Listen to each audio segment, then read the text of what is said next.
Share करो, YouTube link group रे share करो।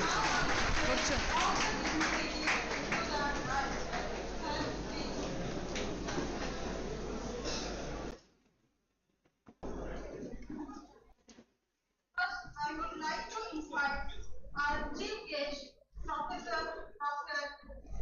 Prakash Chandra Biswal, Director, IMI Bhubaneswar, into the dance. Sir, please.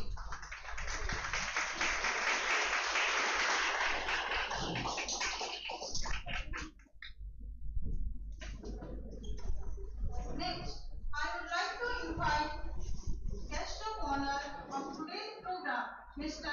Ajit Krishna Kamina, former General Manager,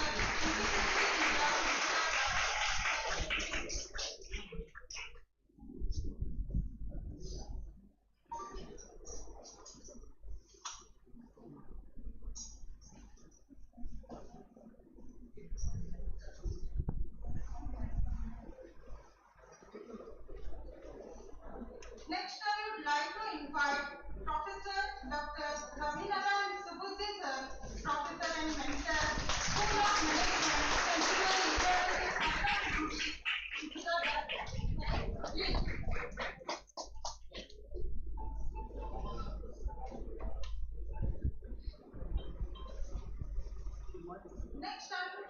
Next, I would like to invite Dr. Chandan Kumar Sahu, Dean Research and Development, G.I.E.T. Ghangapatna.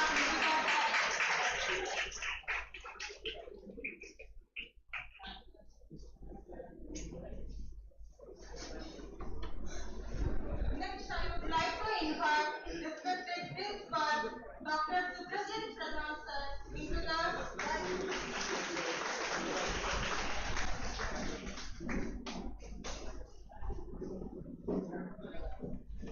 Next, I would like to invite Dr. Maitri Rao, convener, ICRTBM-ITS.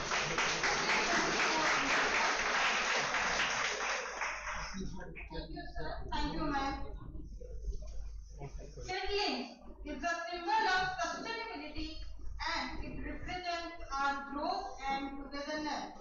I request Dr. Subrajit Pradhan, respected Principal, G.I.E.T. Ghangapatna, to present the symbol of sustainability to our chief guest. Sir, please.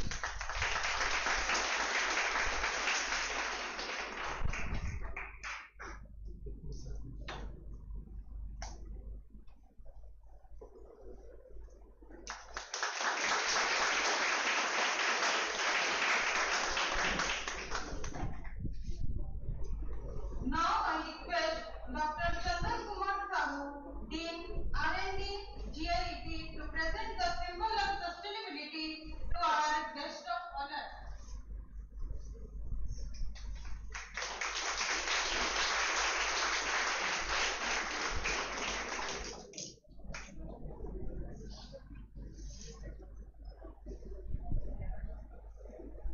I request Dr. Maitri Rao, convener, ICRTBM-ITS 2K24, to present the symbol of sustainability to our chief speaker.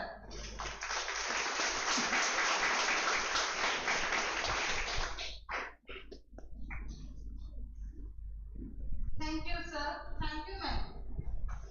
A tribute to our motherland, a cradle of culture, heritage, and dreams. Make its beauty forever flourish. I request all the dignitaries on the dais and the participants to stand for paying a tribute to our national anthem.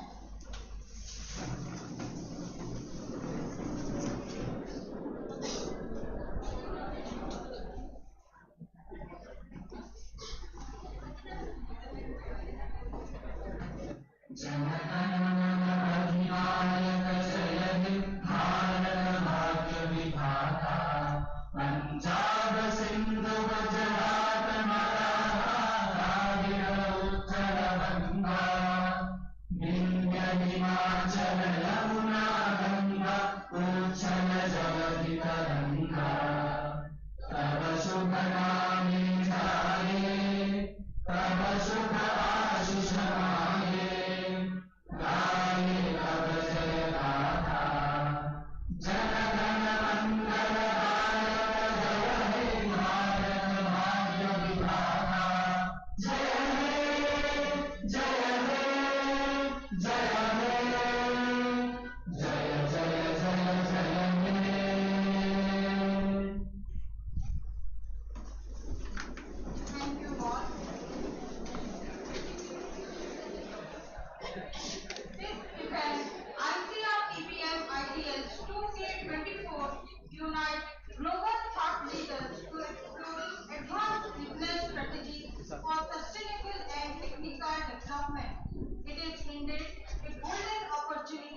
without further delay, I now request Dr. Maitri Rao, convener ICRTBM-ITS 2K24 to welcome the August gathering. Madam, please.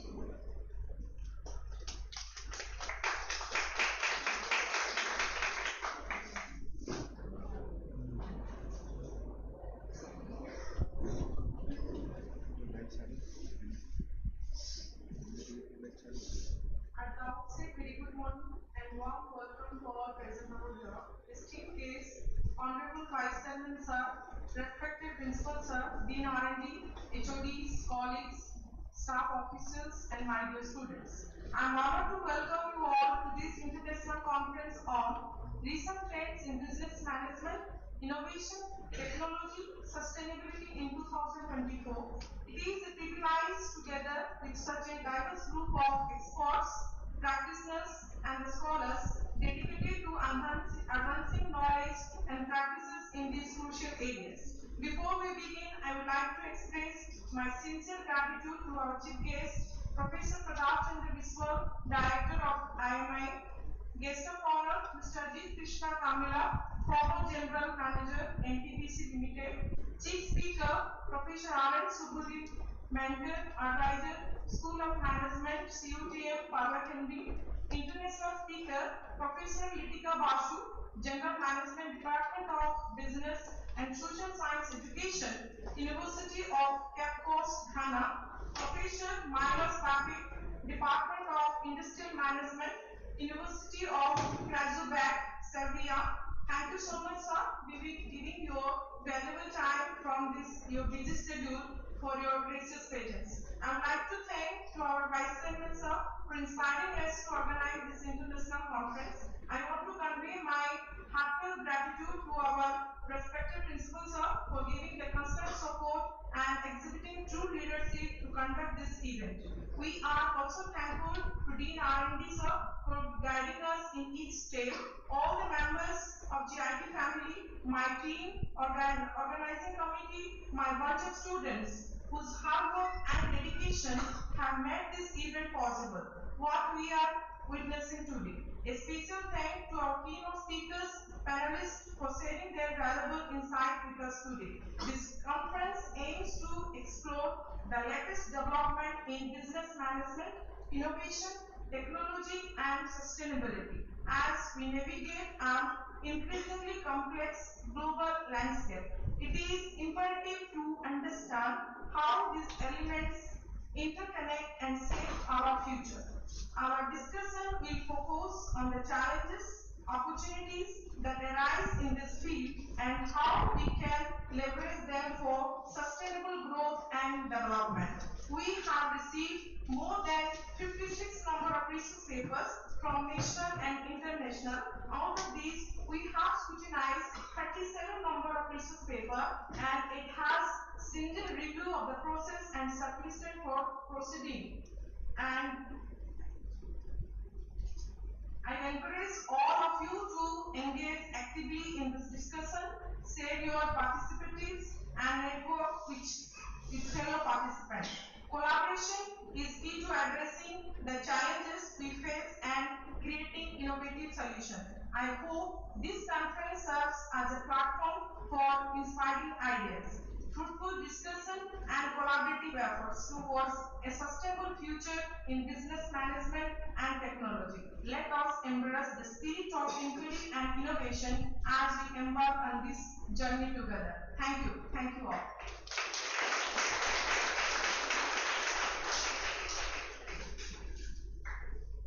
Thank you, ma'am, for your welcome speech. Next, I would like to request Dr. Chandran Kumar Sahu, Dean Research and Development, GIET Ghangapatna, to address the gathering. Sir, please.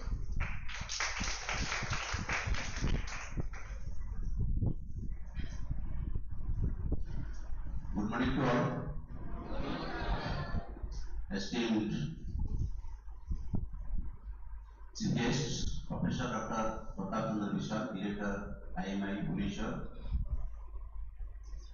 Honorable Guest of Honor, Mr. G. Krishna Kamila, former General Manager, NTPC Limited, India, and esteemed Chief Speaker, Professor Dr. Abhinayan Subidi, Professor and Mentor Advisor, CUTM, Palakmundi, and esteemed International Speaker, Professor Dr. Leticia Basu, University of Cape Coast, Ghana, and Professor Dr. Miles Papi, University of Kragujevac, Serbia, and respected Principal Dr. Subhajit Pradhan sir, and convener Dr. Mati Raut, HOD MBA, and my colleagues and Dean Student Welfare, and my dear loving students.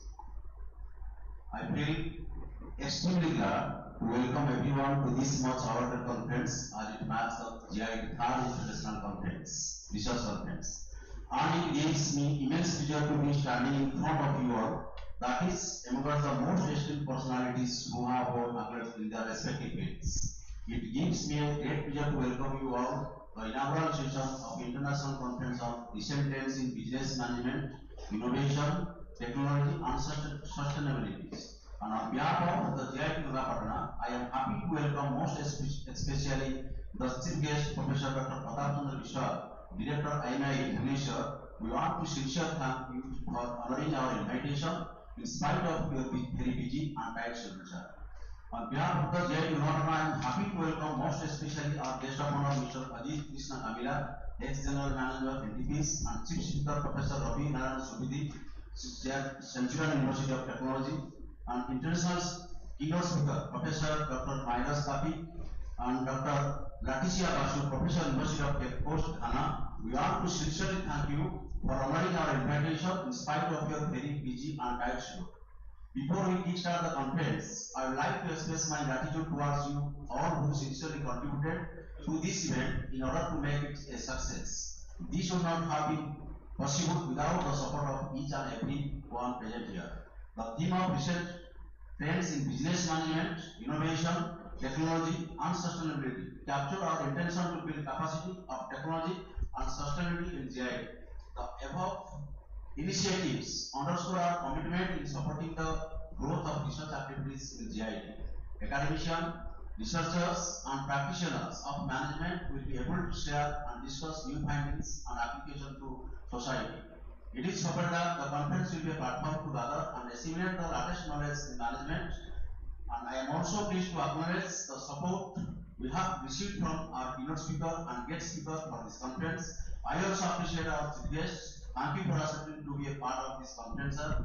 And last but not the least, I would like to appreciate all the participants who have taken time to prepare submission for this conference. We have honored that you choose this conference as a platform to disseminate your valuable research outcomes. Great care has been taken to ensure that we have a very rewarding experience during your presentation. Finally, I would like to congratulate the MBA department and organizing committee for their tremendous effort in organizing the international conference. I pray to God that the conference will be a success, and it is my pleasure to declare this conference officially open. Thank you. Thank you so much.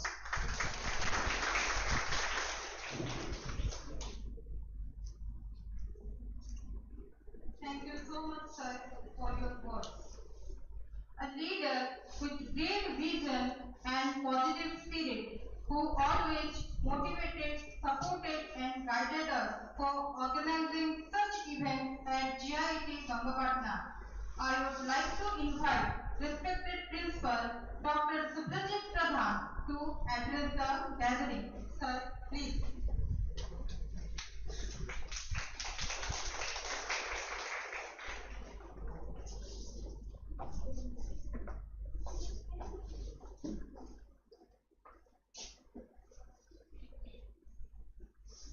Good morning. Good morning. Respected dignitaries on the dais, my dear colleagues on the dais, participants from different colleges, at last, my dear students. On behalf of GIET Ghangapatna, I would like to welcome all the dignitaries, especially today's chief guest, Dr. Pratap Chandra Vishal, Director, International Management Institute, Bhubaneswar, to our campus. I'd like to welcome Dr. Ajit Krishna Kamalia sir, from former General Manager, NTPC Limited, India. I'd like to welcome Ravi Narayan Subudhi sir, Professor, Mentor of CUTM Parla Committee and former Professor in GIET, GIET, Manipur University, to our campus. Also, I'd like to welcome the international speakers who are present in online virtual mode. Also like to welcome Arpal Mahapatra sir from the City Management Group. And we have keynote speaker Manit Misra sir from IIM Bhubaneswar, Suresh Kumar Sahu from CC University Qatar, and other participants.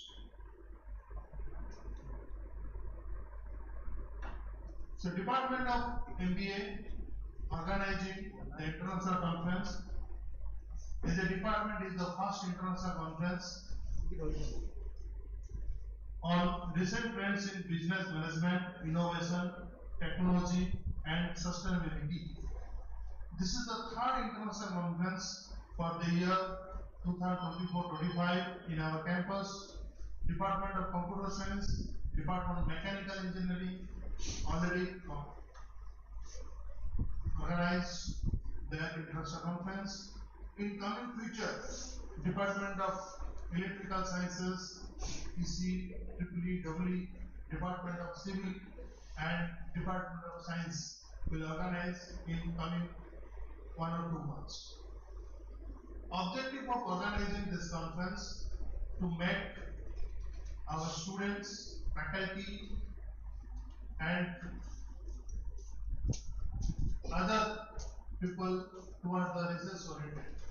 Because as per new education policy, everybody is work towards research, innovation and different kind of research activity in the academic part. And in this conference, we have received nearly 50 plus paper, and out of 50 plus paper, it was reviewed first in plagiarism software like Tornado, and all the papers are less than 20% plagiarism. After first stage of scrutiny, it has sent for the review. After review process, only 34 papers are selected for the conference proceeding. Out of 34 papers, we request to the authors or we will ask to the authors to submit the extension version of the paper in which they will give their consent. After the consent, after the extension paper, we will publish the paper in the Scopus or international journals. In this way, we can able to enhance our research activity in our campus. Little bit about the G.I.E.T. Ghangapatna. It started in 2009 and now we are offering 7 BTech courses, MBA, MCA, 4 diploma courses, and we got 9 A+ grade with a CGPA of 3.27 CGPA out of 4 scale in 2024-25. We are proudly announcing that we got 9th rank in all diploma colleges of Odisha, including all private and government colleges. Out of that, 3 colleges, 3rd rank in the all private colleges. And this year also we got 2 upper FDP from AICT with cost of 3.5 lakhs each. And I like to thank the MBA department. They have also got 1 auto FDP, which is going scheduled to be held on October 21st to 26th at our campus. Today I got a positive symbol, that positive response from Vice Chancellor Deputy maybe be the present in the inaugural program of our auto FDP. It's a great opportunity for everybody to showcase our institute in front of the global market. I'd like to thank the Department of MBA, all the organizing committee, Dean R&D, Dean Academic, Dean Student Affairs, all HODs, all faculty members, at last all the students, for their continuous effort for making this program a possible one. Hope this program will be a grand success. Thanking you all.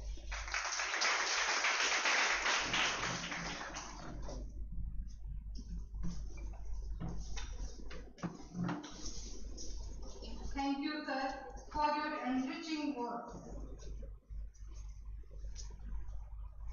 Moving on, a remarkable individual with a radiant heart, brilliant mind, and inspiring spirit, whose presence illuminates the life of everyone around them. Let me introduce the Chief Speaker of ICRTBM-ITS 2K24, Professor Dr. Ravinarayan Subudhi, sir. Dr. Ravinarayan Subudhi is a distinguished academician with over 35 years of experience in management education and research.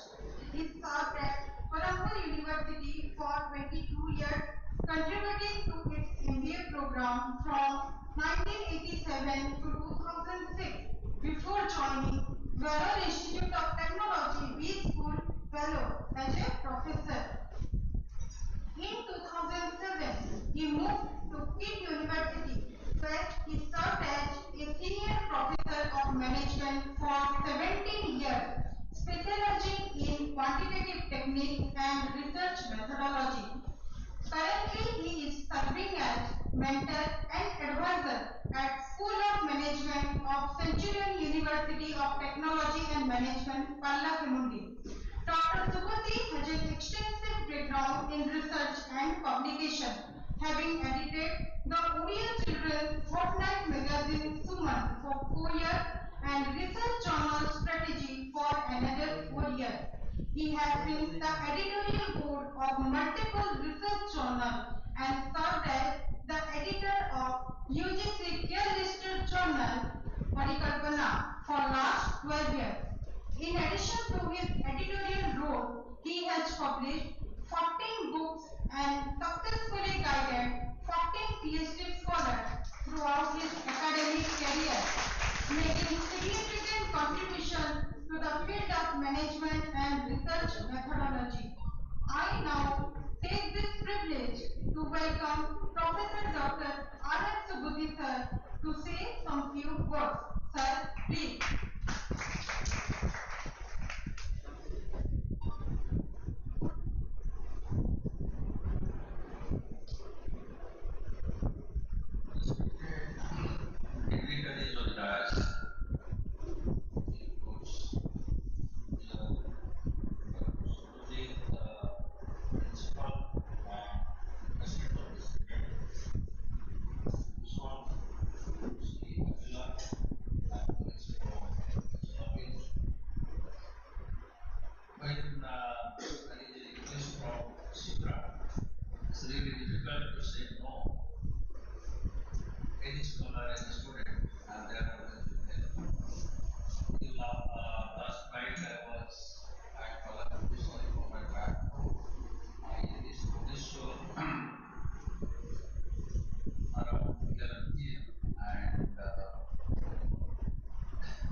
up to 5.7 these are like 30 minutes.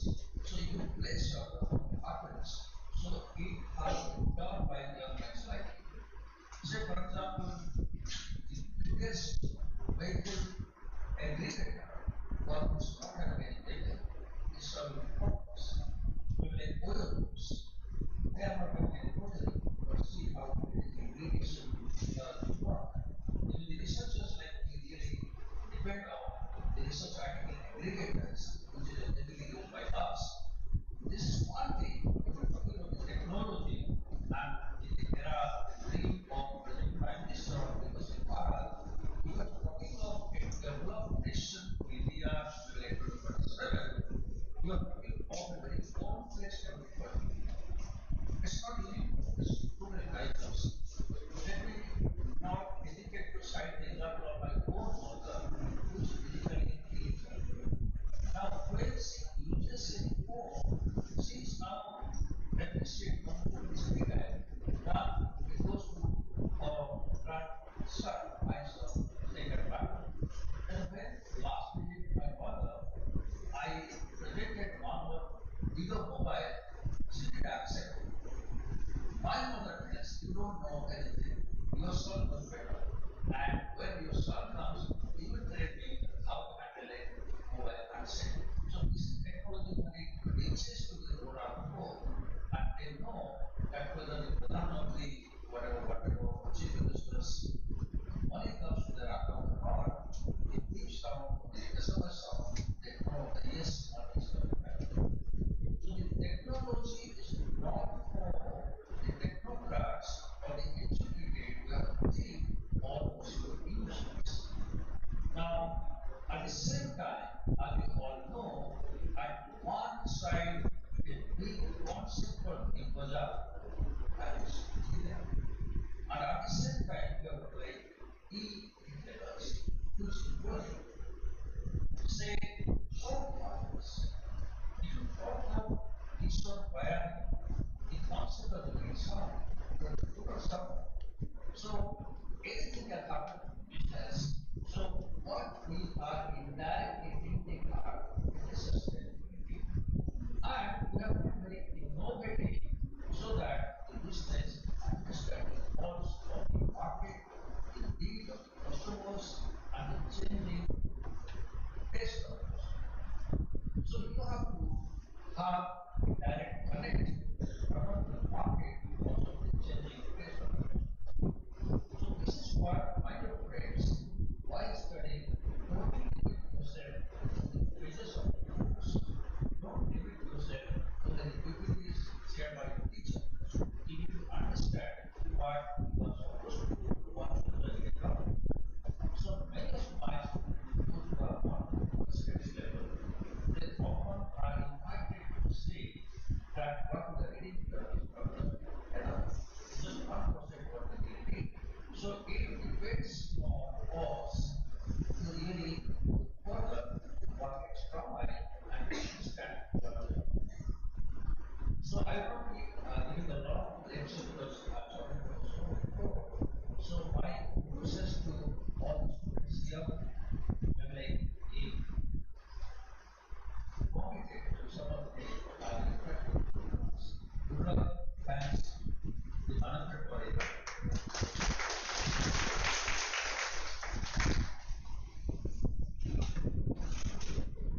Thank you so much, sir, for enlightening us with your valuable knowledge. Next, a senior executive with a proven record of success, driving growth and excellence through visionary leadership. He is none other than the guest of honor of ICRTBM-ITS 2K24, Mr. Ajay Krishna Kamila. Ajay Krishna Kamila is an accomplished professional with BSc in Mechanical Engineering from Bulla in 1986 and an MBA from prestigious institute Management Development Institute, Gurgaon. He also completed a PGDPM with an international module in France, Italy, and Germany.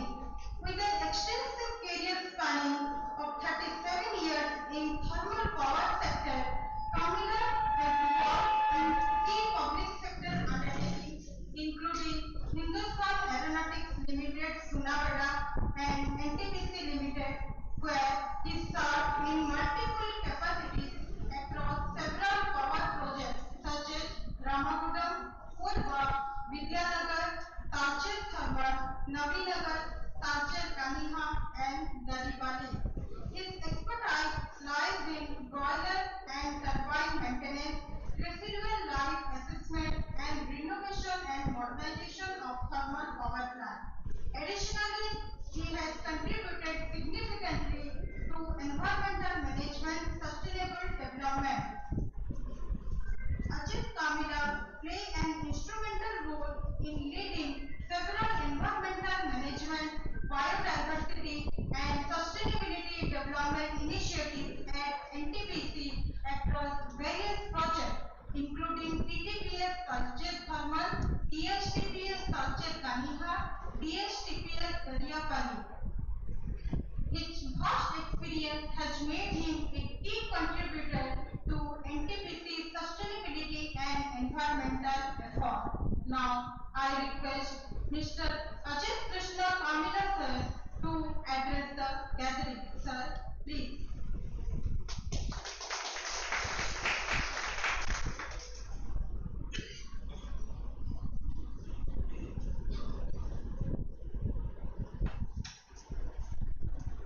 Good morning. Good morning to the students present here. Good morning to all the dignitaries here in the class, and all the ladies and gentlemen, and all the dignitaries here, and students. Myself, technocrat person in NTPC. Actually, sustainability in context of practical situation which we have gone from, that is very tough. You will be growing at the cost of environment, but you have to protect that also. That is the fantastic that which sustainability is guaranteed. Actually, whatever growth we are taking up, it should not at any cost, it should not be passed on to our future generation. So, in our particularly NTPC, where we are producing power, that is we are burning coals, and we are producing electricity, that is a clean energy. But although it is a very clean energy, how come it is clean when it is also damaging the environment, in the sense of it is polluting particles are going away to the solar chimney, to all the surroundings, and it is also giving some poisonous gases also. So, in particular, in the sustainability growth, NTPC has taken up so many things which I just simply want to let you know, you students, that is particularly in the name of sustainability growth,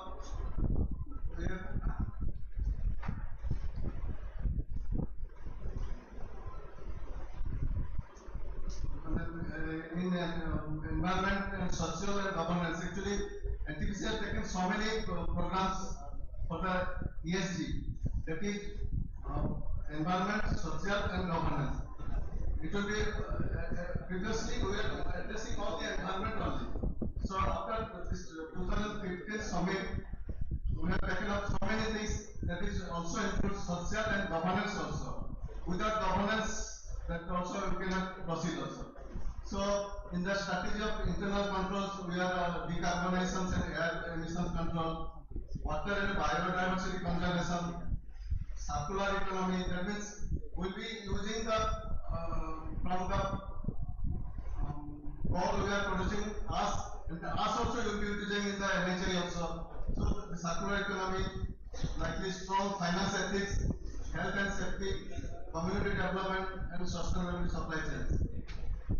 Likely for the environment policies, we have biodiversity policy, environment policy, integrated plastic management policy, rainwater harvesting policy, ash policy, e-waste policy, water policy, waste management policy. Whatever we are doing, that is as per the United Nations guidelines, which NTPC is the first energy company and among the few organizations across the globe for declared its energy compact goals as a part of UN high levels dialogue on energy and high level dialogue on energy. It is the first energy company. So in coming to the social front, we are also sustainable supply chain policy, CSR policy, human rights policy, ICT policy, safety policy, etc. And towards the governance, some governance, that is fraud prevention policy, whistleblower policy, complaint handling policy, CTF and SCAD policy, board of conduct by board of directors. So many things are there.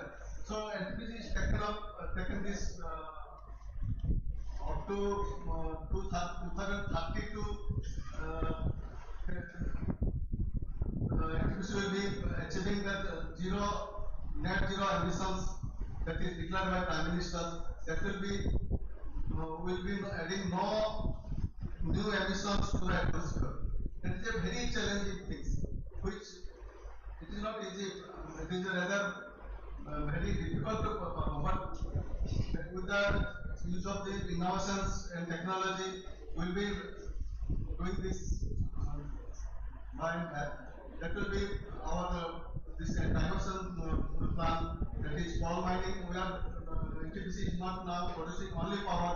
It is diverting to the coal mining, distribution, green hydrogen technology, electrical vehicle transport technology, power trading, waste to energy, biomass, consultancy in global presence.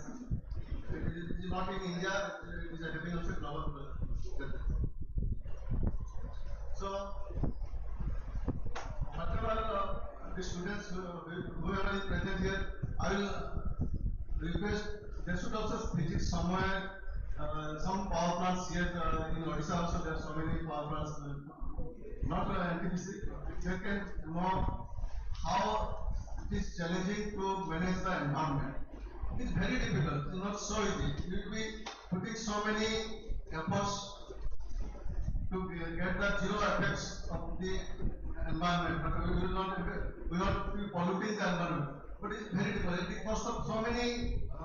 Suppose we are for this SO2 emission, we are putting FGD, flue gas desulfurization plant.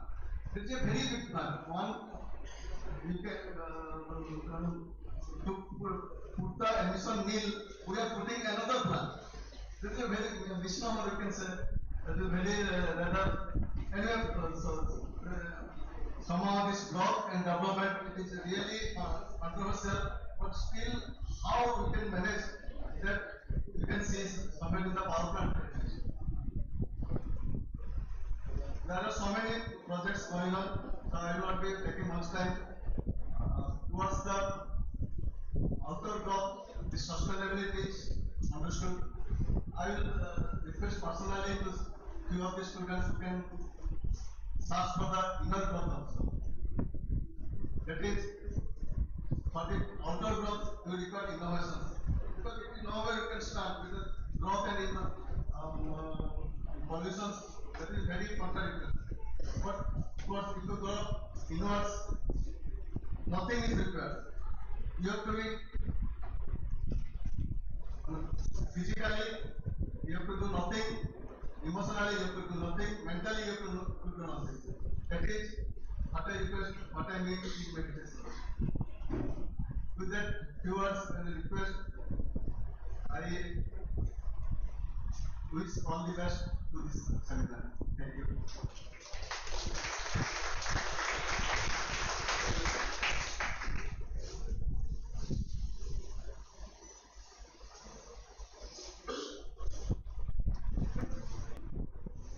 Thank you, sir, for sharing your valuable knowledge with us.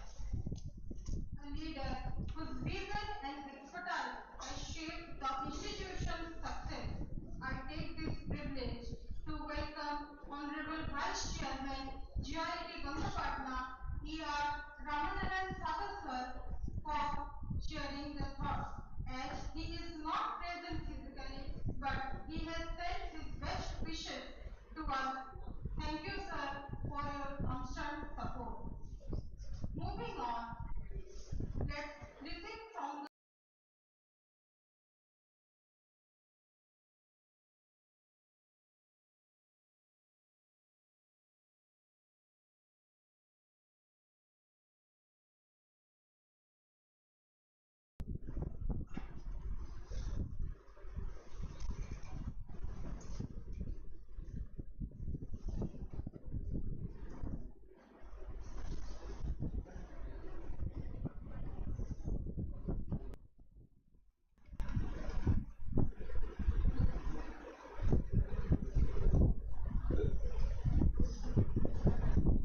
it's time to listen from an international speaker.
We extend our warm and respectful welcome to our international speaker, Professor Dr.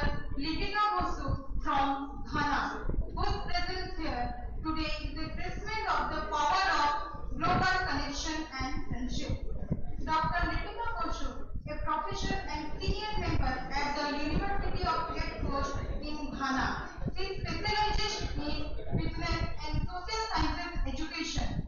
Dr. Basu holds a PhD in curriculum and teaching from UCC, where she pursued extensive research in areas such as accounting, education, and curriculum development.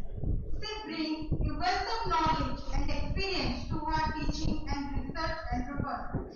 In addition to her academic responsibility, Dr. Basu currently serves as Faculty Examination Officer at the University of Cape Coast, playing a crucial role in maintaining academic integrity and ensuring the smooth execution of examination at the university. Her work aims to prove both curriculum and pedagogical approaches within the higher education in Ghana. I take this privilege to welcome Dr. Litika Bosu to share her thoughts. She will be available in virtual mode. Madam, please.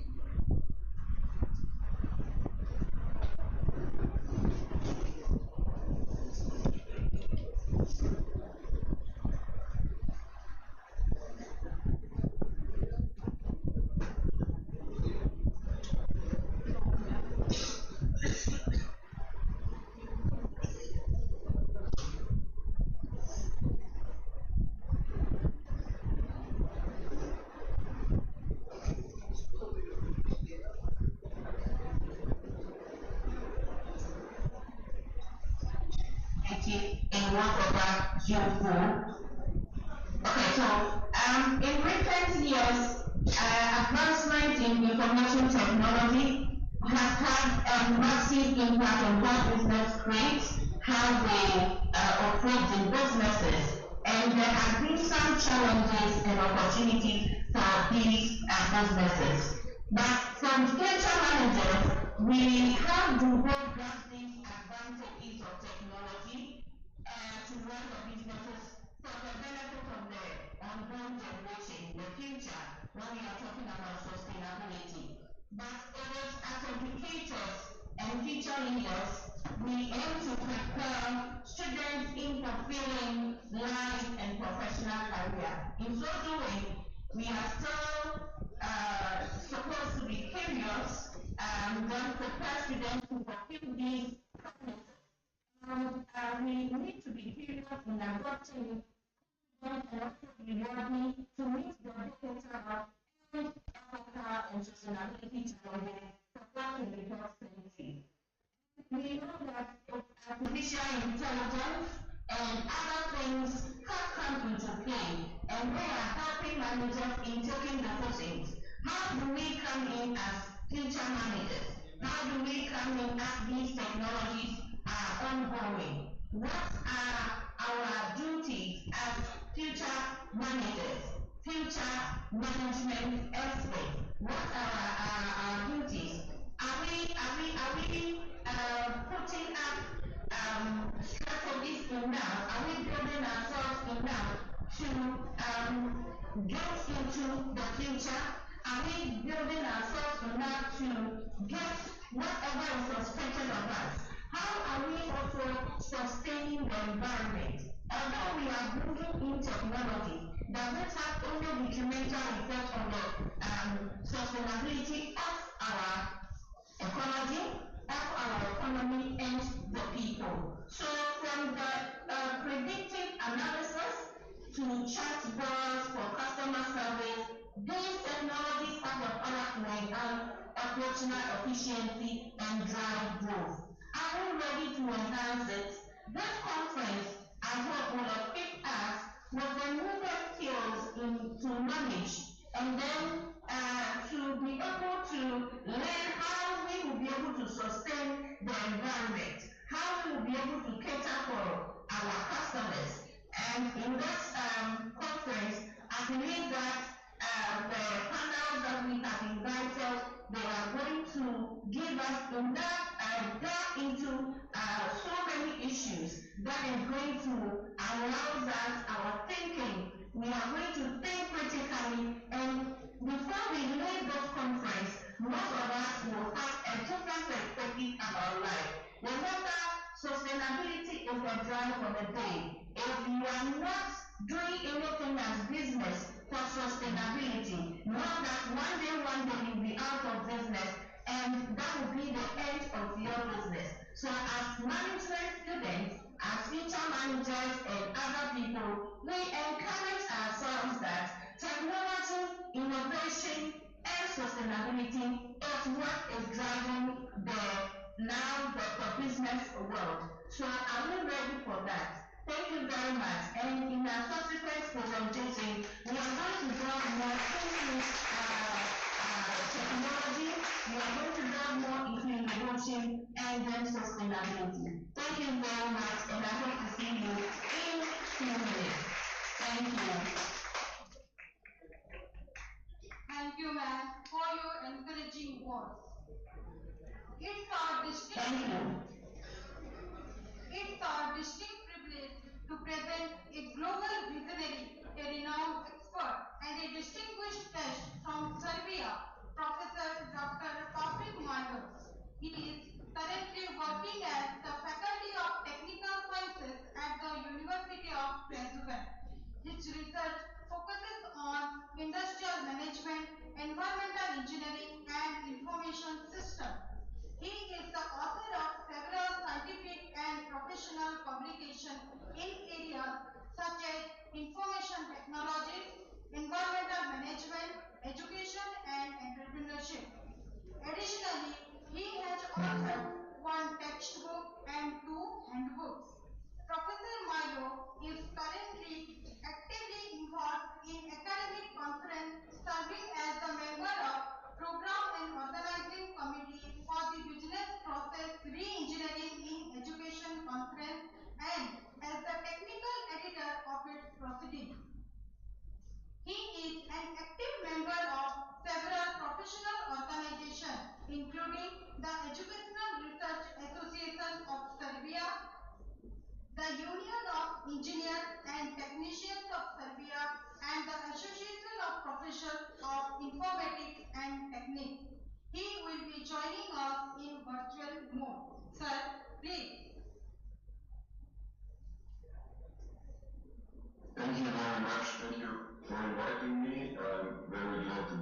dear organizers from the Department of Business Administration, dear colleagues and all the participants of the conference. In our increasingly interconnected world, the exchange of ideas across borders has never been more vital. Serbia is a small country, minor country compared to India with 7 million people, but we have rich history and we have growing entrepreneurial spirit at the moment. So I would say until 1990s we have growing entrepreneurial spirit, but we have some issues, and we are also experiencing this transformation, digital transformation, and also transition with how we approach business and innovation. We are eager to learn from colleagues around the world, so from India, of course, and hopefully you'll have something to learn from us, and we should share our experiences and our knowledge in navigating challenges and seizing opportunities in these dynamic fields, which are the scope of this conference. Today we explore not just the trends that shape our industry, but also the shared responsibility we have to ensure that our innovations contribute positively to society and the environment. Also, sustainability with its 17 goals, SDGs, is a global imperative.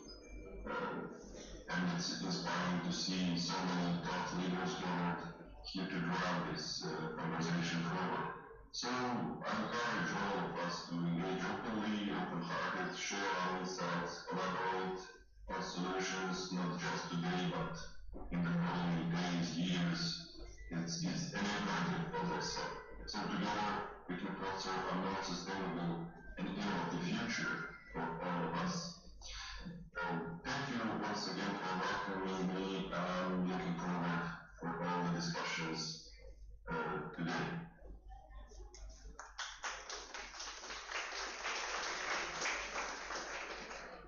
Thank you, sir, for inspiring the participants.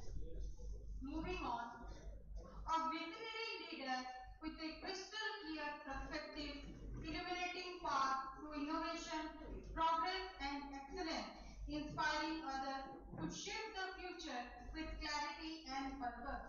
Let me introduce the great personality and the chief guest of ICRTBM-ITS 2K24, Professor Dr.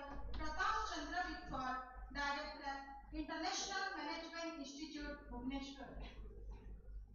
He is currently serving as Director and Professor, IMI, Bhubaneswar. He has more than 22 years of experience in teaching, training, consulting research, and academic administration. Prior to IMI Bhubaneswar, Dr. P.C. Biswal was a professor of accounting and finance at Management Development Institute, Gurgaon since January 2010. Dr. Biswal worked as ICICI Bank BFSI Chair Professor with TA5 Management Institute, Manipur, and Assistant Professor at Institute of Studies in Industrial Development, New Delhi, before joining to MDI, Gurgaon. Dr. Biswal has taught various courses in India and abroad in the area of risk management and risk management in banks, financial modeling, alternative fund management, international corporate finance, investment analysis and portfolio management, financial market and institutions, and open economic, macroeconomics. His research and consulting interest is in risk management and derivatives, Basel norms and risk management, commodity derivatives, macroeconomic policy research, and applied econometrics. Professor Biswal has presented many papers in national and international conferences. His work are published in academic journals, magazines,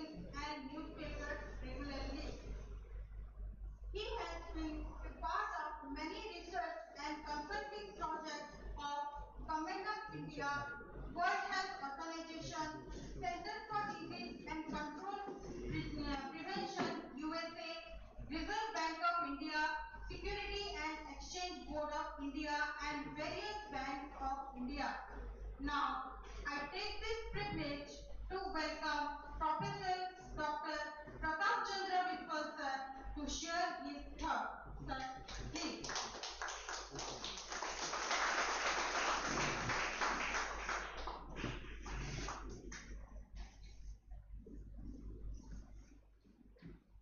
Good morning.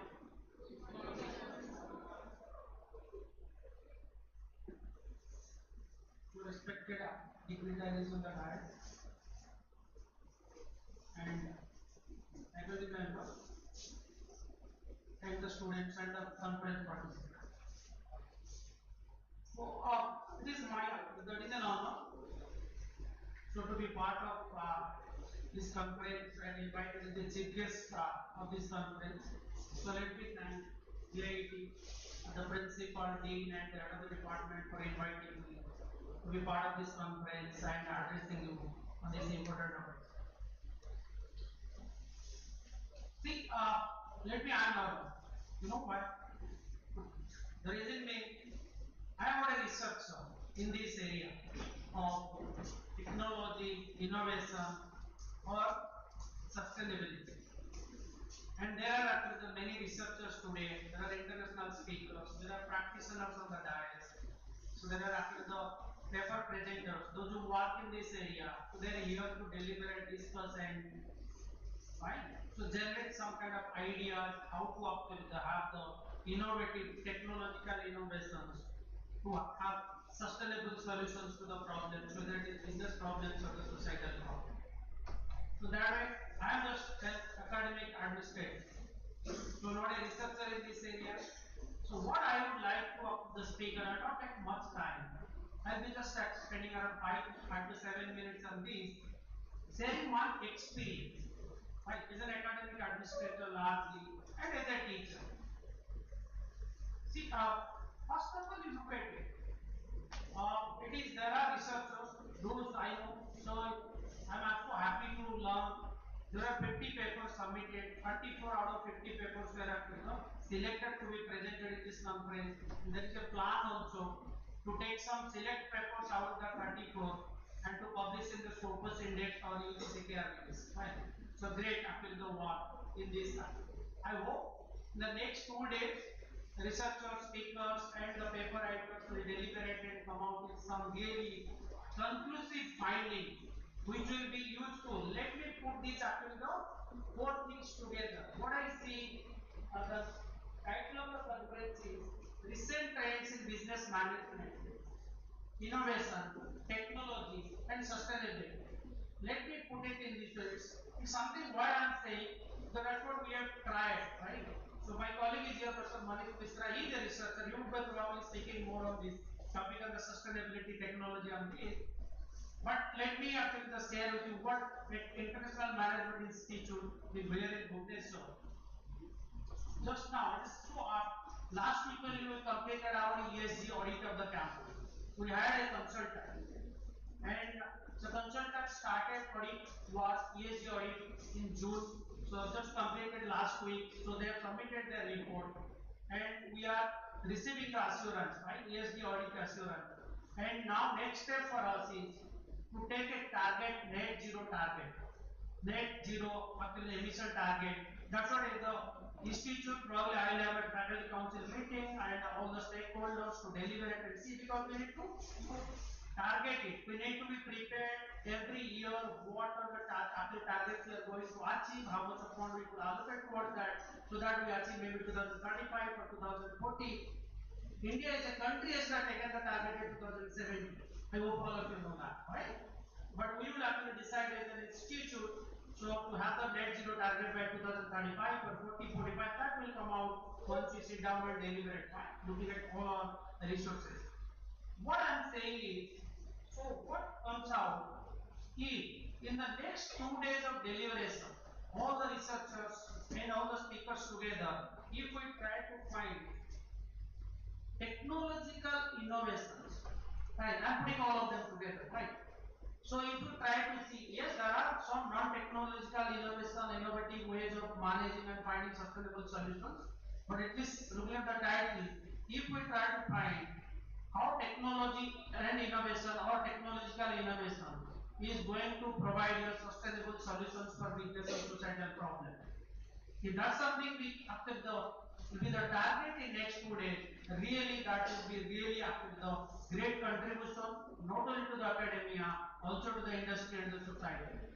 I hope so the next 2 days after the elevation, some kind of the discussion paper is coming out. One, all the individual research papers will be presented, but if some coordinators and the organizers of the conference note down the findings of all the research papers, while discussed and deliberated, and the views of the various speakers, and try to come out with a discussion paper kind of the thing, maybe 2 pages or 3 pages actually or 5 pages, something, some kind of policy paper or the discussion paper, that would be great.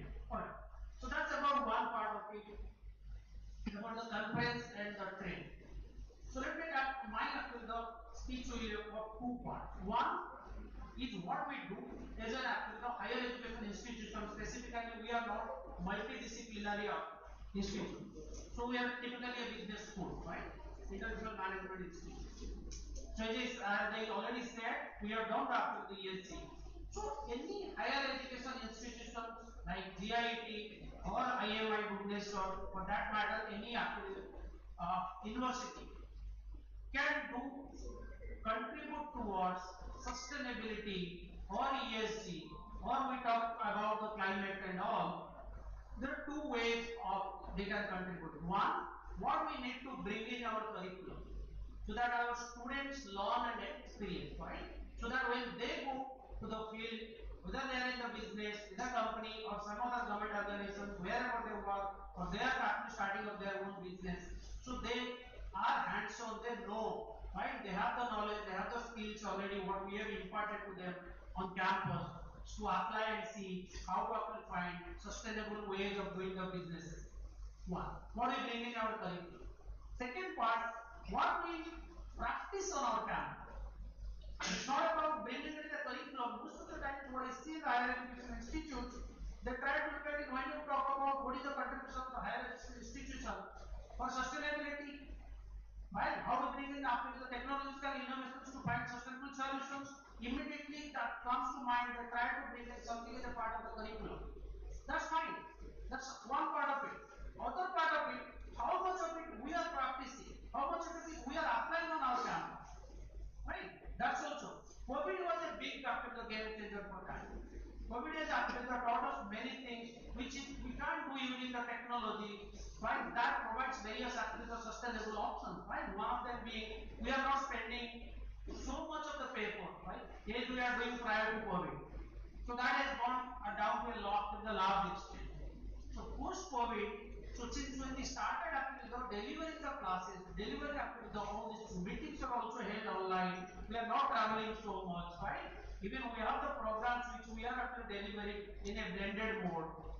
Maybe maximum part of it through the online learning, some part of it actually inviting our participants to come to the campus.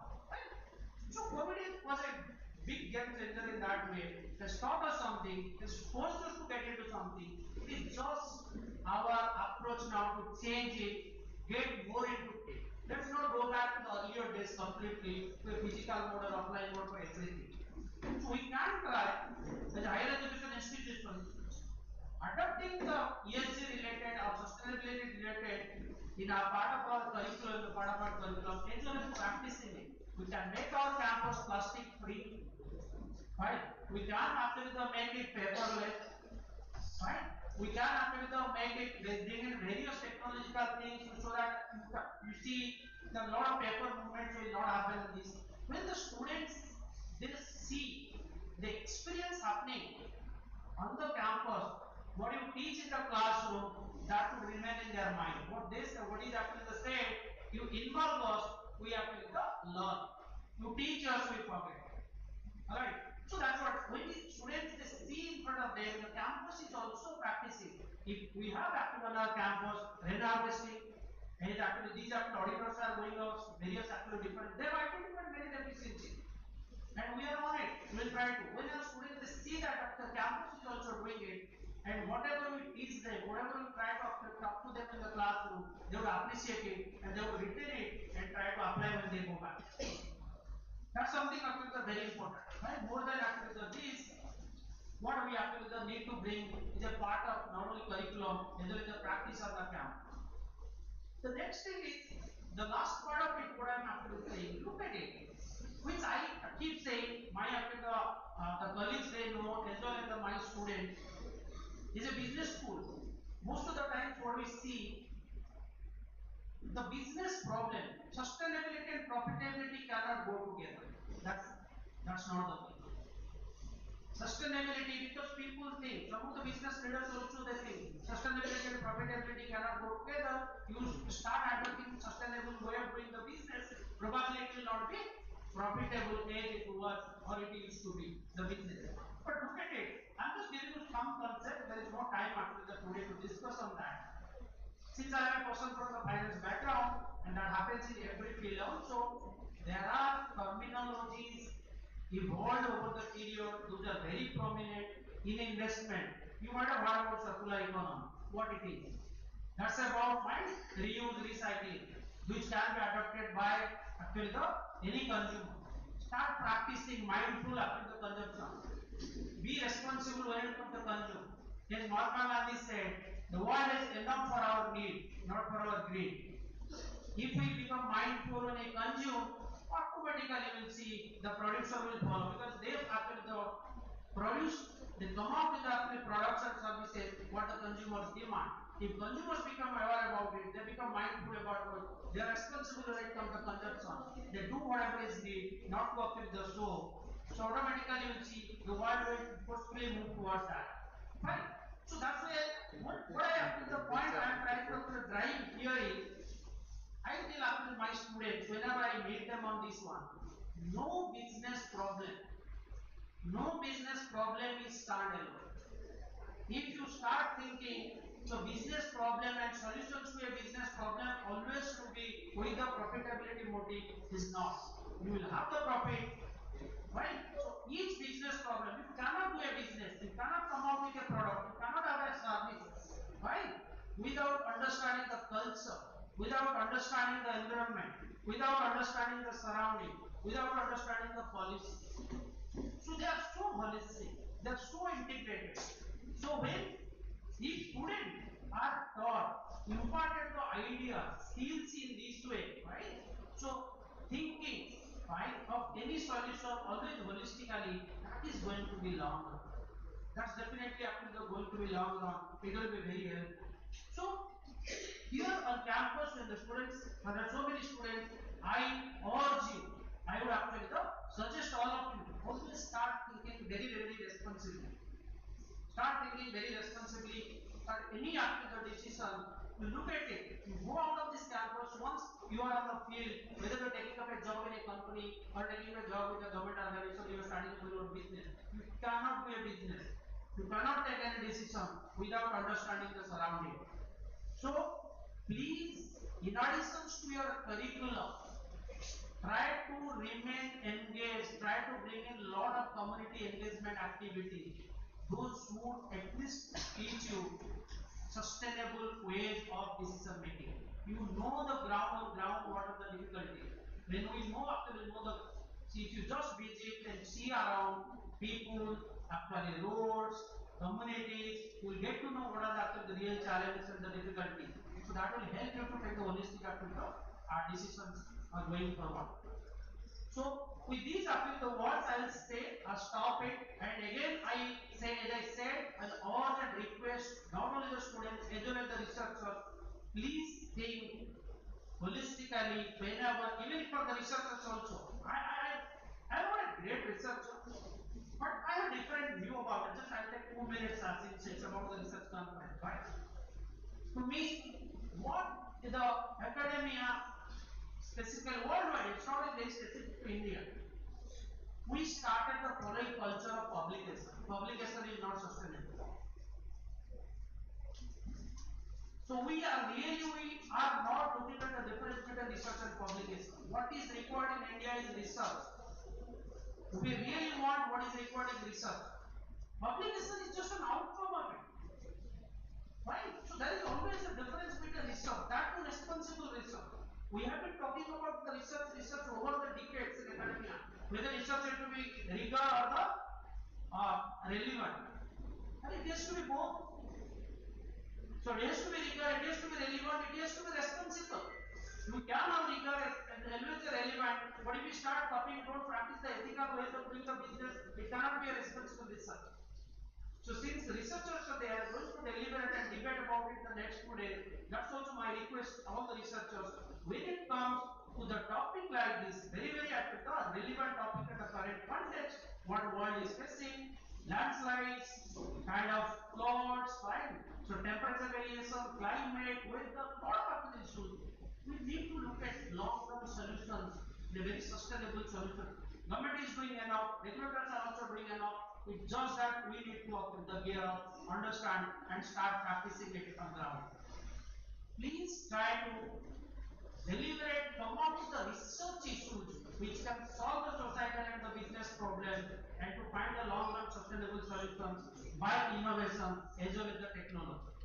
With these words, let me stop here and wish this conference a grand success and expect something useful will come out which will really be helpful for finding sustainable solutions for businesses as well as the society.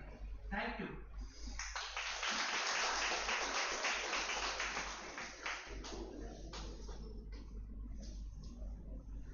Thank you so much, sir, for enlightening us with your valuable knowledge. We need your valuable advice and kind support in future also. Moving on. The most awaited part of the conference has finally arrived. I now request all the esteemed dignitaries on the dais to come forward for unveiling our international conference proceedings. Student coordinator, please come forward with the proceedings.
Chief Speaker, Professor Dr. Ravindranath Subudhi, Professor, Centurion University of Technology and Management, Vallabhyamundi.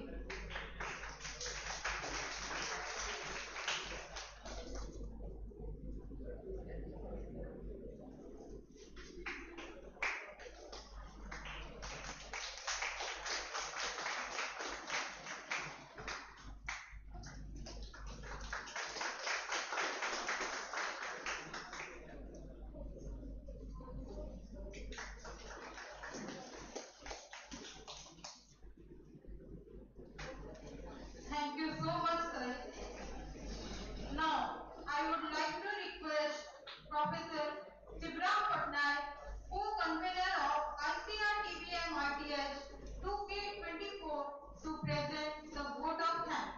Sir, please.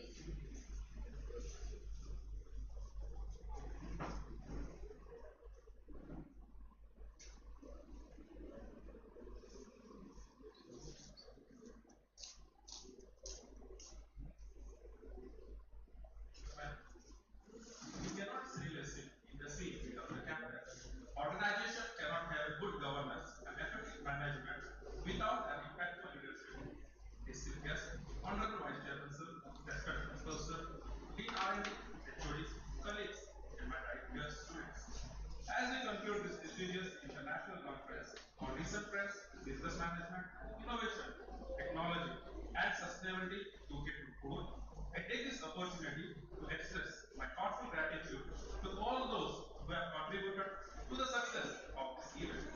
First and foremost, my deepest thanks to the Honorable Vice Chairman, sir, Engineer Ramnath Sabat, sir, G.I.T. Professor, sir. Your unwavering support and visionary leadership have inspired us to organize this remarkable event. Your guidance continues to propel us towards greater achievements. I extend my sincere appreciation to our respected principal, sir, Professor Dr. Subhajit Pradhan, G.I.T. Professor, sir. Your constant encouragement and true leadership has played a pivotal role in making this conference possible. Your commitment to fostering academic excellence has been the foundation of our success. A special thanks and warm gratitude to our esteemed and distinguished chief guest of the day, Professor Dr. P.C. Biswal, sir, Director IIM Bhubaneswar, for taking this valuable time to be with us today. Sir, your valuable insight and expertise have enriched our discussion and left us with much to reflect on. Sir, your ideology on application of technology and sustainability in the institute and emphasize on circular economy and adopting ECG as per the curriculum and the implementation of plastic-free campus, paper-free, and the need and the necessity of the hour and the community engagement, which is the basic necessity in today's curriculum and the basic necessity of every student to dwell upon. The basic discussion has shared meaningful insight among the students. My heartfelt gratitude to the guest of honor, Mr. Ajit Krishna Kamera, ex-General Manager, NTPC Limited. Sir, your presence and thought-provoking address on sustainable business practices have added immense value to this event. I'd like to extend a sincere thanks to my chief speaker, my mentor, Professor Dr. R.M. Subudhi, Senior Professor, Mentor, Advisor at the School of Management, Centurion University, Vallabhyamundi. Sir, your profound knowledge and guidance have been a backup for all of us. We are truly honored to have this opportunity to learn from you today, sir. We deeply grateful to our international speaker of the day, Dr. Nitika Basu, Professor of General Management, Department of Business Management and Social Science, University of Cape Coast, Ghana. With a global perspective on business management and sustainability has offered valuable insights. A special thanks to Professor Dr. Miles Papik from the Faculty of Technical Science, University of Katowice, Siberia, for your enriching contribution, especially on recent trends in technology and innovation. I would like to extend my deepest appreciation and sincere gratitude to Dr. Professor Manit Misra, IIM Bhubaneswar, and Dr. Suresh Kumar Saul, Professor, Sri Sri University, Qatar. We are truly honored to have you on our esteemed national keynote speaker of the day. Sir, your insight and expertise have greatly enriched the event, leaving a lasting impression on all the participants. Dr. Arpan Mahapatra, Professor, Sushi Management, and Dr. Devasis Mahathir, professor ITM University in Raipur, as technical review expert who played a crucial role in ensuring the high standard of the conference. So, your thoughtful evaluations and recommendations help us to shape the quality and impact of the presentation. And we are deeply grateful for your dedication and hard work in making the event a grand success. I would also like to acknowledge our Dean R&D, whose guidance and continuous support ensured the success of this event. Finally, my heartfelt thanks to entire GIET family, my dedicated team, the organizing committee, and my dear students. Your hard work and dedication have made this conference a reality. Without your commitment and enthusiasm, none of this would have been possible. We are delighted to welcome such an incredible gathering of speakers, panelists, participants, and delegates. Thank you for contributing to the success of this conference. We hope you leave with relevant insight and renowned inspiration for the future, as we heard from the chief guest of the day, chief speaker of the day, Honorable Sir. Thank you all once again. Have a great day.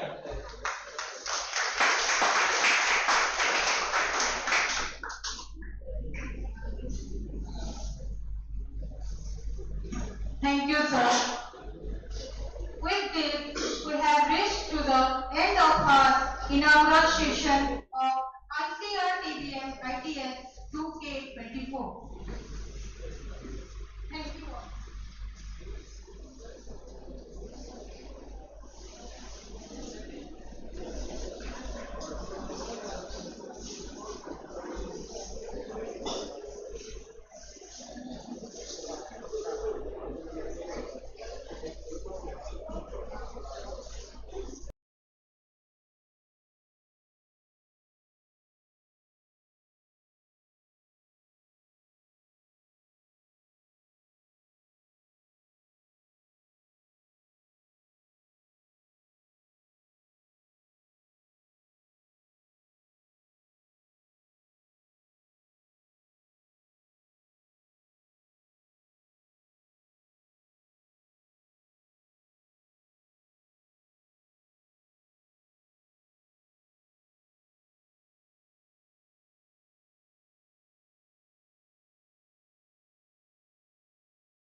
Request Professor Dr. Manik Kumar Mishra, Professor in Marketing, IMI Bhubaneswar, and Dr. Dilip Kumar Das, Dean Student Welfare, G.I.E.T. Ghangapatna, into the dais. Sir, please.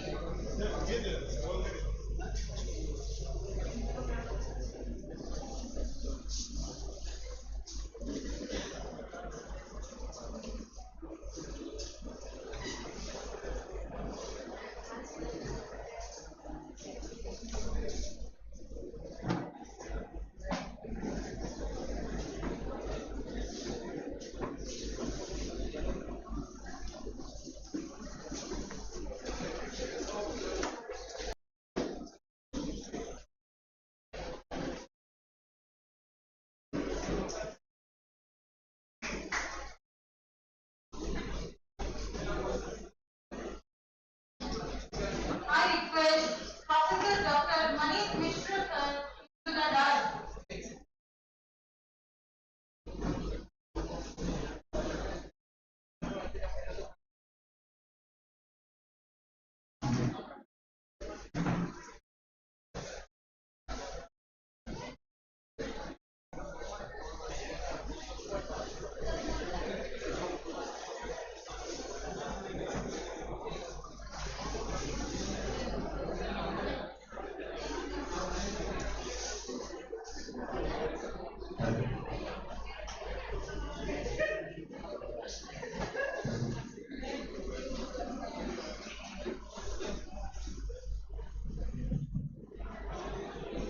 Now I request to welcome Dr. Manik Mishra sir with a token of sustainability, which will be presented by Dr. Dilip Kumar Das, the Student Welfare, G.I.E.T. Ghangapatna. Sir, please.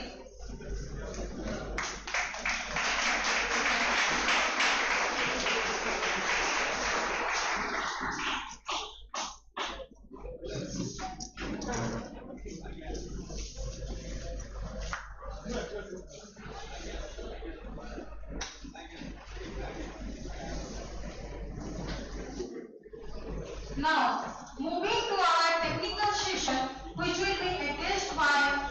General Chair, Professor Dr. Manish Mishra sir. Dr. Manish Mishra is a professor of marketing and former Dean of Research at IMI Bhubaneswar. In recognition of his contribution to academia, he has provided with prestigious AIMS 5 Best Teacher Award for 2023. His area of teaching expertise include marketing analytics, marketing research, and consumer behavior. Dr. Mishra current research focuses on uncovering consumer insights through topic modeling of customer opinion. He has published 6 research papers in APDC A category journal and boasts a Google Scholar H index of 14, highlighting the impact of his research. His research expertise include quantitative social research, data mining, and marketing analytics. Additionally, he possesses expertise in areas such as consumer behavior, consumer psychology, strategic marketing, product engineering, business administration, supply chain management, and marketing. Now, I would like to request to hand over the session to Professor Dr. Mani Mishra sir. Sir, please.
on the third or fourth aspect of the company, sustainability. Because that is one area which is dominated in terms of discussions, and that is why most of the papers, most of the conversations would be around that particular topic. So I will deviate from that. My area of focus this talk would be on the first part, which is mostly on innovation and a little bit on technology. That is what I am going to do. Now, there are two things which happened in recent times which makes this conference theme so important, so prominent. If you remember, last year, a couple of months back, there was a G20 summit which was held in India. And during the G20 summit, the world leaders had come, the ministers had come. So I'm sure you would have seen the video on YouTube. If you want, you can search it even now. There was one minister from Germany who was very, very intrigued by the quantity of technology that India uses, particularly in terms of making payments, particularly in terms of transferring money. So what he did, he went to a vegetable shop and purchased a lot of vegetables, and then he tried making payment using the UPI payment system, using the QR code, and he successfully made the payment. And the video shows that this gentleman, this minister from Germany, which we consider to be a developed country, advanced country, was absolutely amazed that how can we do this? How does India have this kind of a technology where even a vegetable vendor is there who has a QR code and you can transfer even 5 rupees, 10 rupees, 2 rupees also from one bank to another bank, and everything is happening in real time. Right? They don't have it. In fact, I'm sure all of you watch Netflix, right? Many of you watch Netflix. So there was a recent movie I was watching on Netflix. This movie was set in USA. And it showed there was this person who had withdrawn a lot of money from his salary and he was traveling from place A to place B, carrying the money, and on the way he was looted. The worrying part was not looted. The worrying part was he was carrying a huge amount of cash in his bag. In India, nobody does it today. What do?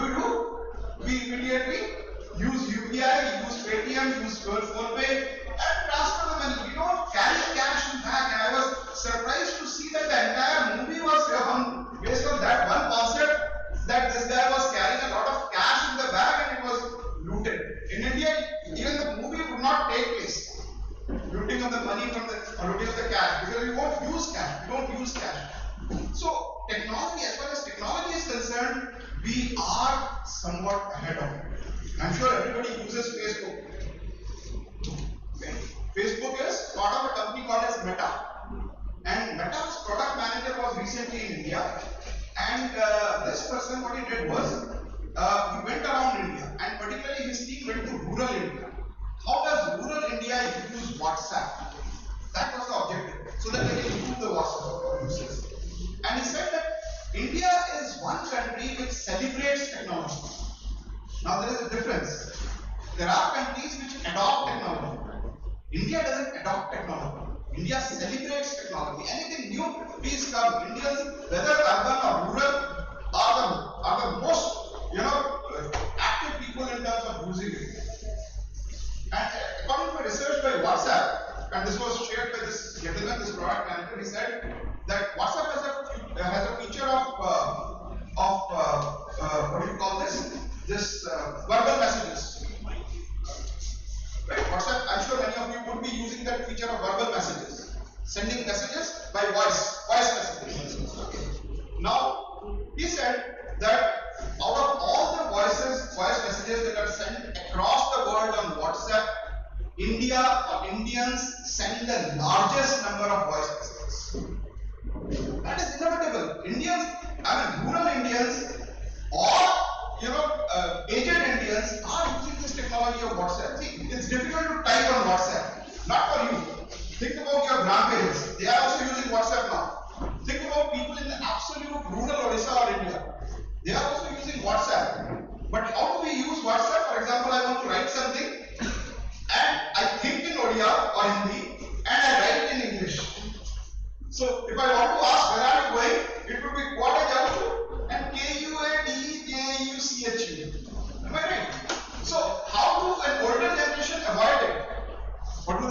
they use voice message. So now it is the older generation, the grandparents, your grandparents generation, you would find maximum voice messages from them online. And that is the reason, as far as Facebook is concerned, India is the leading resource of voice messages. So the point that I am trying to make is there are a lot of things which are happening in India which are related to business management, innovation, technology and sustainability, primarily related to innovation. And that is why this topic or this conference is so very pertinent. So I had estimated, I had assessed that there would be two important stakeholders, research scholars and students. So thankfully, most of my talk is focused on the students, what you can learn about it. Some part of it, at the end, I'll go into the research part of it, whereas as the chief guest himself said, that you should ponder over the research questions. So I'll wind up with some of the research questions that you can think about. And you see that on the screen, there is a gentleman and there is a monkey there. Now this is what was one of the first messages of a company called as Xerox. I'm sure you've heard of Xerox, Xeroxing. Xerox changed from being a noun to becoming an adjective. What are you doing? Xeroxing it, for example. So therefore, excuse me, can the video play? Excuse me, can the video play? You can play. Okay, let me just show you. This was an advertisement which was released in 1959. And this was an advertisement by Xerox. If you just play the video, you go to YouTube.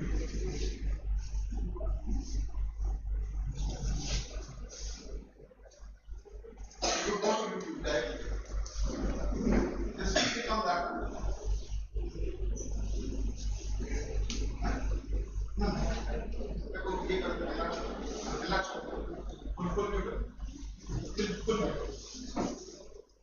Now, previous one.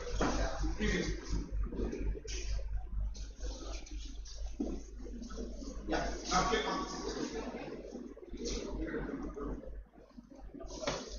YouTube.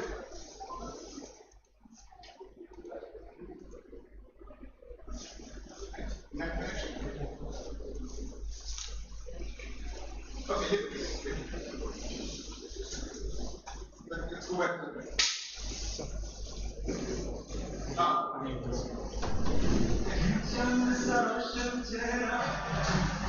this one, please don't pay attention.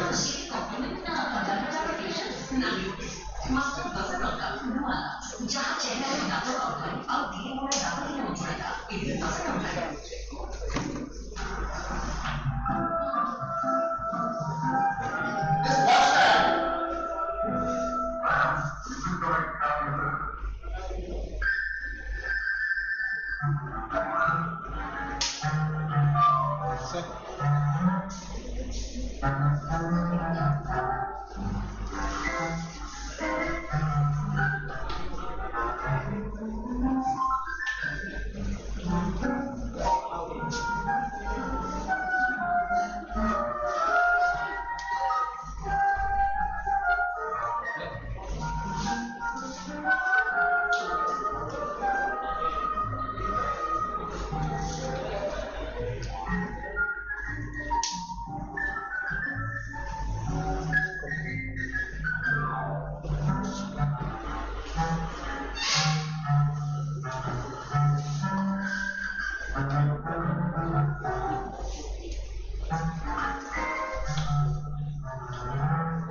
This was an ad which was released in 1959.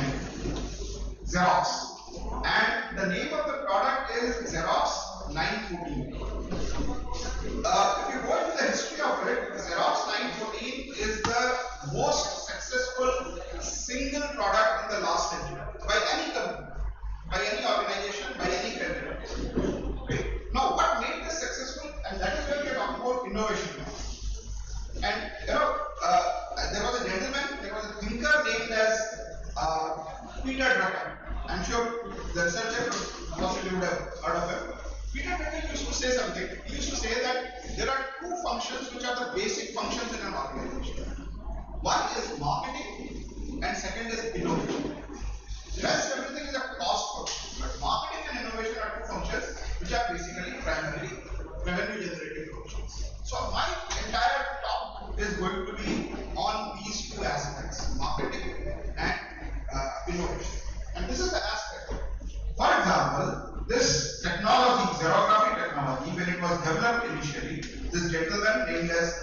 Lester Carlson, who developed it, he approached a lot of companies.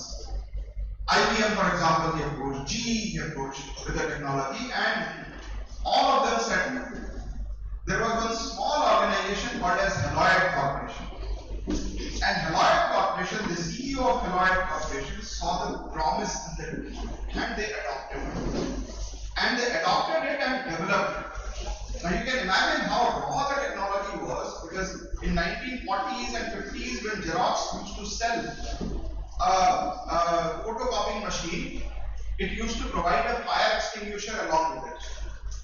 एक photocopy machine के साथ fire extinguisher free, you know, because when the paper passes through it, the technology was so raw, there was always a possibility of the paper catching fire.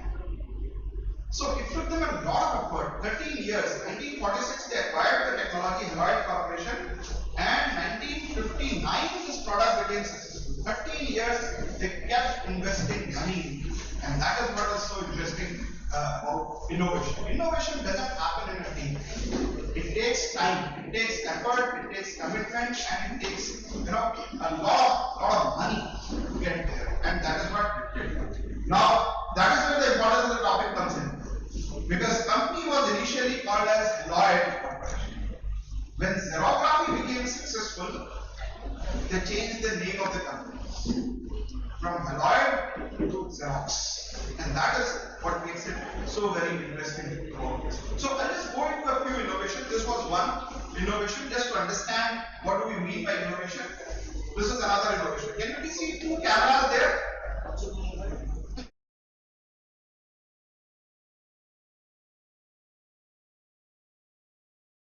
On the right, this gentleman who is holding it, Stephen, is the scientist, the engineer, the person who built the first digital camera. What he is holding on his hand, this photograph was taken in 2022. What he is holding in his hand, the right side one, this one, is the original digital camera that he built in 1975. This is the digital camera in 2020. Just look at the size comparison. Now, the interesting part is, he built this digital camera in 1975 when he was working in a company which is known for its cameras and boards. Kodak. And that is what is so surprising about it. Can you imagine Kodak, which is today lagging behind? You associate Nikon, Sony, so many other companies with digital cameras, but you don't associate Kodak with digital cameras. Whereas Kodak was the first company to develop digital cameras. So what I'm trying to tell you is, some companies become successful by adopting innovation. Some companies become unsuccessful by rejecting innovation. Kodak, even though it created the first digital camera, they never went ahead with this. Why not? Because they felt that if digital cameras become popular, nobody is going to buy those film rolls. And their primary revenue was coming not from camera, but from development of the photographs and the tools. So what did you do? You try to help with that, but you are not able to do it. Because if Kodak did not do it, Nikon did it. That's the way it happens. That's the way market works. I'm sure you have heard of Steve Jobs. Steve Jobs was once asked this question. They had launched this iPod, and he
was also the one who was associated with the nano project.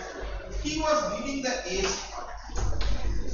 And what he did was that when they carried out the market research, they found out, now this is where market research comes in. Innovation doesn't happen without a market. And that is where the relevance of marketing comes in terms of making the innovation successful. So when you think about it, very short, when they carried out the marketing research, when they carried out the market research, they found something interesting. The interesting thing was that generally we associate a greater reputation with a four-wheeler. And that is why when your family buys a vehicle for the family, I'm sure nobody would have ever thought of buying an auto. You don't think about an auto. An auto is a three-wheeler. You think about at least a car. Why? Because a four-wheeler has a greater reputation, greater prestige associated with it as compared to a three-wheeler. So for a consumer that is perfectly fine. But this was never expected out of a person who is buying a vehicle for business. And that was a surprising result that came out of the market research. That even when you are buying it for your business, because when you think about it, what is a sub-1-ton truck for? For last 5 deliveries. And even when you are talking about delivery of products for business purpose, the buyers believe that a four-wheeler has a greater reputation, or owning a four-wheeler is more prestigious as compared to owning a three-wheeler. That was an interesting marketing insight. But what they did, when they came out with this ACE, they tweaked the Indica engine. Indica's engine with 4 cylinders, they tweaked it, they made it a 2-cylinder engine and put it in ACE. So as a result, what happened? The price of ACE was low, the turning radius of ACE was low, right? And it had a higher, greater prestige associated with it. And the rest, as they say, ACE became a market leader. This is what we call about innovation. So, didn't say anything wrong. Marketing and innovation are the ones which drives an organization forward. Organizations which do not innovate perish. I can give you n number of examples starting with Kodak. Then you have, of course, Nokia, or for that matter, Motorola, for that matter, for example. So there are n number of organizations which have altered because of this. Okay, I'm sure everybody would have heard of him, Dr. Devi Shetty. Dr. Devi Shetty is known as the Henry Ford of healthcare sector. Right? And can anyone tell me what is the biggest contribution of Henry Ford towards manufacturing? Assembly line. Right? No, Ford is the company. Assembly line is the production system. Because of it, he was able to reduce the price of the automobile from $1,500 to $800. Devi Shetty did the same thing to healthcare market. He brought in assembly line as far as hard operations are concerned. And he reduced the price of an operation. At that point of time, when in USA, an open heart surgery was costing about $1.5 lakh, he was able to do an open heart surgery in India for $1,500. 80,000 rupees only for a heart operation. In those days, in the 2000s and the 90s. That was Devi Shetty's contribution. But he innovated.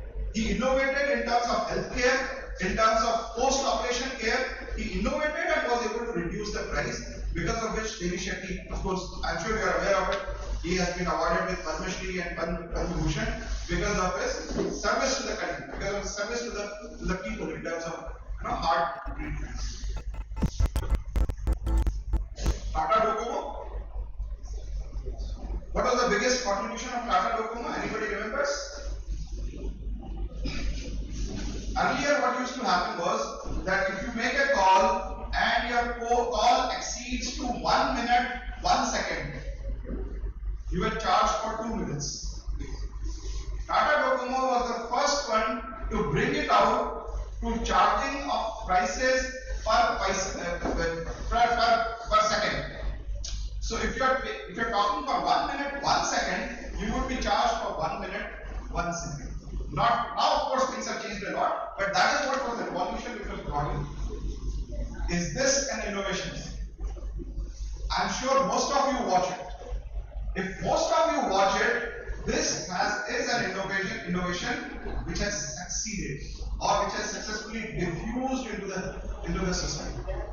Does anybody remember what was the sponsorship amount of IPL when it was launched? What was the company? DLF? What was the amount per year? About 50 crore. Who is the sponsor now? Tata? What is the amount? Approximately, no, per year, approximately 500 crores. 15 years, it has jumped 10 times per year. I am talking about. Per year, 500 crores is only the sponsorship amount of this known as Tata IPL. Just for that. And not just an innovation, this is also a successful innovation.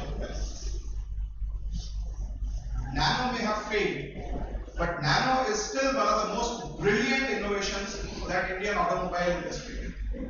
And the story is, and this is Ratan Tata himself has said that during the interaction with press reporters, said, what are you trying to build? He said, we are trying to build a car which can replace a two-wheeler. A family which was traveling on scooter can now travel in a car. That is what we are trying to do.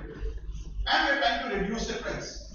So one of the reporters asked him, what do you think would be the price of such a car? Ratan Tata replied that we haven't worked on the price, but we try to keep it as low as possible. So the reporter said, would it be around 1 lakh? So he said, maybe it could be around 1 lakh. So Ratan Tata says, next day when I woke up and I picked up the newspaper, I was surprised to find on the front page there is a statement, Ratan Tata says we will build the car in 1 lakh. So initially Ratan Tata or Tata never said we will build it in 1 lakh. It was the reporters who made it up that no, you are going to build in 1 lakh. But then Ratan Tata says that once I read it, we took it as a challenge. That now that the world sees us, that okay, they are going to build a 1 lakh car, let us build a car of 1 lakh. That is why it is an innovation. And believe you in me, only Tata would have done that. I'm sure you would have, in management, you would have heard a term called as backward integration. Resources, raw materials, supply chain, inventory. Tata had the resources to do a backward integration and build a car at as low a price as possible. That is where Nano comes in. And the only problem that Nano faced, or the only challenge was that they allowed the publicity to go unchecked. Because publicity, I'm sure you have studied it. Those who are second year students are here. First year or second year students? Both first year. So I'm sure you would have read about it. Publicity is free. Advertisement has to be paid for. But the problem with anything free is that you don't have a control over it. So when Nano, this was 1 lakh car, it got international publicity. And Ratan Tata or Tata Motors never checked it. So as a result, what happened was that over a period of time, everybody started saying this is a 1 lakh car. This is a lakh Kia car. And somehow that 1 lakh or lakh Kia got transformed into it's a cheap car. And once that cheap tag was attached, then you cannot recover from it. Because there are two things that Indians don't want cheap. One is car, and second is airline travel. Nobody wants to travel by an airline like a bus holding a rod. We don't want that. We want to pay for it. We could pay for it, but we want a comfortable journey on the airline. Similarly goes with car. Because car is associated with status. Nobody wants to buy a car which people would see and say that it's a cheap car. And that is where Nano fits. Because of that tag of being cheap. Now, I'll take this Nano case forward. I'm sure those who are in the second year would have studied about culture and how culture influences consumption. Right. So what I've done here is Nano as an innovation and India's culture. For example, if you see these are the 5 dimensions of culture: power distance, individualism, motivation, uncertainty avoidance, long-term orientation, and endurance. I'll take just one just to explain this to you. For example, power distance is how high in India, 77. What it means is people in India accept that there are hierarchies in the society. Not everybody is equal. Some people are more than equal. Some people are at a higher rank, level, money, status. Some people are at a lower level. There is no egalitarianism. That is what. There is no equality there. There are differences in class and systems. We accept it. That is why the power is unequally distributed in the society. What happens when power is unequally distributed? People who are high in power buy products which communicate their power. People who are low in power try to avoid it. Right? This is where nano got it. India has a high power distance. People buy a car to convey their status. Nano did not convey status. On the contrary, Nano conveyed cheapness. Nano conveyed that you want to buy a car but you don't have the money to buy a car. That is why you are opting for Nano. That was one of the biggest reasons for failure of Nano. So, students, of course, researchers also I would exhort, please try to study innovations in the context of Hofstede's dimensions. How these dimensions influence, of course, the innovation and the diffusion of those innovations or the success of those innovations. So, I have started out with innovation, but I haven't yet told you what is innovation. Right. So there are multiple definitions of innovation. There is no single definition of innovation. For example, one of the ways to define an innovation is, does a firm or a company consider it to be an innovation? If it is new for the company, it is considered as an innovation. Now, for example, I'm sure you have used Uber as well as Ola. Can you please tell me who copied from whom? Uber copied from Ola or Ola copied from Uber? Yeah? The interesting part of it is, both of them copied from each other. That is why when I say innovation, there is another word opposite of innovation called as imitation. Sometimes imitations also lead to innovations. How Ola, we all know how Ola copied from Uber. Uber started off with taxi services, ride-hailing services, right? Ola picked it up later. But what did Ola do? Ola extended the idea. Uber was into taxis. Ola, given the Indian conditions, moved into autos. That was an innovation. So yes, ride-hailing, Ola copied from Uber. But Ola extended it into coming out with not just taxis, but also autos. Not just autos, but also bikes, for example. What? Yeah? Nowadays they have adopted parcels also. Parcels also they have adopted, right? That is what is innovation. Now what did Uber do? Once Ola started off with auto services in India and it came out to be very successful, Uber copied it. That is why I said it's a difficult question to answer who copied from whom. Because there are some things which Ola copied from Uber. There are other things which Uber copied from Ola. That is why imitation is not a bad thing in innovation. Copying is not a bad thing in innovation. You would be surprised to know, for example, the Apple's first desktop computer, Macintosh, was inspired from Xerox. Surprising? But however, Apple took it forward. That's the interesting part. So copying is not bad. As long as you copy it and you extend it, you innovate on it. So one is firm-oriented perspective. Second is product-oriented perspective. When we talk about product-oriented perspective in innovation, we talk about it in terms of how much it disrupted the consumer's buying behavior. Least disruption is on continuous innovation. The way Colgate comes out with one toothpaste and another toothpaste. Now it has come out with, for example, Colgate Base Shakti. Very different, but that is what is continuous. You are using original Colgate Total, now you move to Colgate Base Shakti, you don't have to change your behavior as a consumer. That is what you call as a continuous innovation. There are some which require a little change in your behavior. Those product innovations are called as dynamically continuous innovation. When was Maggi launched in India? You consume Maggi, right? When was Maggi launched in India? About 1983. So when Maggi was launched in India, they were trying to figure it out as to should we say that Maggi is to be consumed by Indians during breakfast or during lunch or during dinner. That was the debate, that was the brainstorm. The problem was that if they say that breakfast, there would be upma and idli and bora and chutney and everything competing against Maggi. If they say lunch, there would be okhal bhata competing against Maggi. If they say it is a dinner, then it would be rotis competing against Maggi or rice competing against Maggi. So they came up with a very innovative solution. They said Maggi is not for lunch, breakfast or dinner. Maggi is for at any point of time, whenever you want something to eat and you want it fast. That is why Maggi came out with 2 minutes. 2 minutes.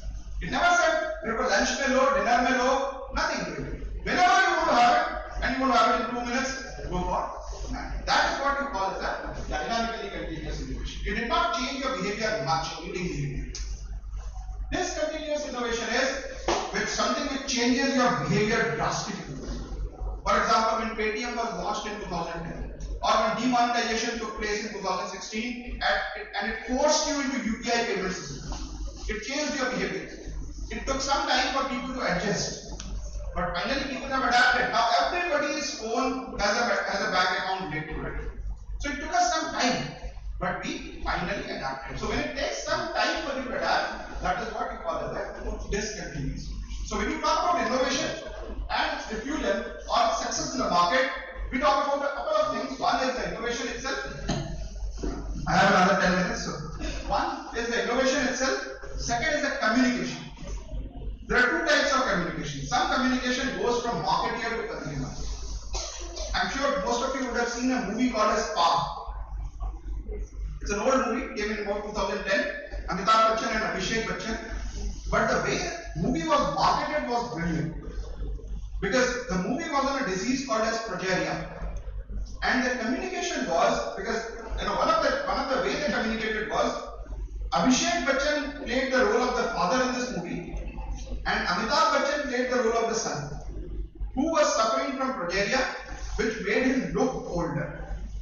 So therefore, the entire movie was based on marketed, not based, of course, based on, but beyond that, the movie was marketed based on the fact that progeria is a disease in which this kind of thing happens, and in this movie, father played the role of the son, and the son played the role of the father. Abhishek Bachchan played the father, and Amitabh Bachchan played the role of the son. So they communicated, and they communicated in a very interesting way. Another thing that they communicated on was about the makeup of Amitabh Bachchan. And they said that 10% of the budget of the movie was spent only on makeup. And it took Amitabh Bachchan 4 hours to put on the makeup and 2 hours to take off the makeup. USP, innovation, movie was successful. Sometimes the movie is from a marketeer because of the communication from a marketeer to consumer. I'm sure you people read, students. There is a book called as The Alchemist. Right? I'm sure if you haven't read it, please do find some time to read it. Alchemist is written by an author, Argentine author, unknown author at that time, named as Paulo Coelho. When the book was launched, despite being a good book, because Paulo Coelho was unknown, nobody bothered to pick it up, nobody bothered to read it. Until one reader tweeted, I read the book and I found it very interesting. Everybody should read this book. There was no monetary benefit here, no selfish interest. This gentleman, who was a very well-known gentleman, he happened to read the book and he liked the book and he tweeted, this is an excellent book. The name of the gentleman is Barack Obama. So there was no linkage. Barack Obama is not a book reviewer. Barack Obama just happened to pick up the book and read it, and he found it interesting and communicated, and the book became successful. And third is how the consumer takes it. What is the orientation? Is it modern or is it very traditional? If there is a traditional outlook, innovations would find it difficult to make its penetration. For example, mobile phones. In India today, there is a huge penetration of mobile phone, and this courtesy your generation. Everybody has a mobile phone. Everybody has a mobile phone. People have two mobile phones, for example. It is because of the younger generation who are open, modern, the mobile phone penetration has taken place. So, yeah. So, this was catering to the students. I will go to the researcher part. Let's try to figure it out. Let's try to find out some research questions that future researchers on innovation can take it forward. So, I happen to have worked on a particular area of innovation known as open innovation. Now, this is a very specific area of open innovation, which says area of innovation, which was brought in by Chesbrough in 2003, open innovation, and he floated the concept of open innovation based on his analysis of the failure of Xerox PARC. Xerox PARC is Xerox Palo Alto Research Center. Now, this is Palo Alto is a place, so Xerox had a research center. So basically, what we are talking about is a Xerox research center. Now, why this research center is important is because I'm sure you are aware that one of the difference between, let's say, a Windows and a Lotus is, or for that matter, some of the other softwares, operating softwares, is that Windows is graphic user interface. This graphic user interface of computers, of operating software, was first developed by Xerox. It was then picked up by Apple Macintosh. For example, he used MS Word. MS Word was first developed at Xerox. They called it Bravo word processor, which was then picked up by Microsoft and it launched its own MS Word. So what I'm trying to say is that Xerox and this research center, which came out with some of the brilliant products, but yet it failed. And it failed because the innovation was closed. So what I'm trying to, from a researcher perspective, I'm trying to differentiate that innovation is not all generic innovation. There is a closed innovation and there is an open innovation. Closed innovation is when a company does innovation and keeps it within the four walls of the company, doesn't tell anybody about it. That is what Xerox did.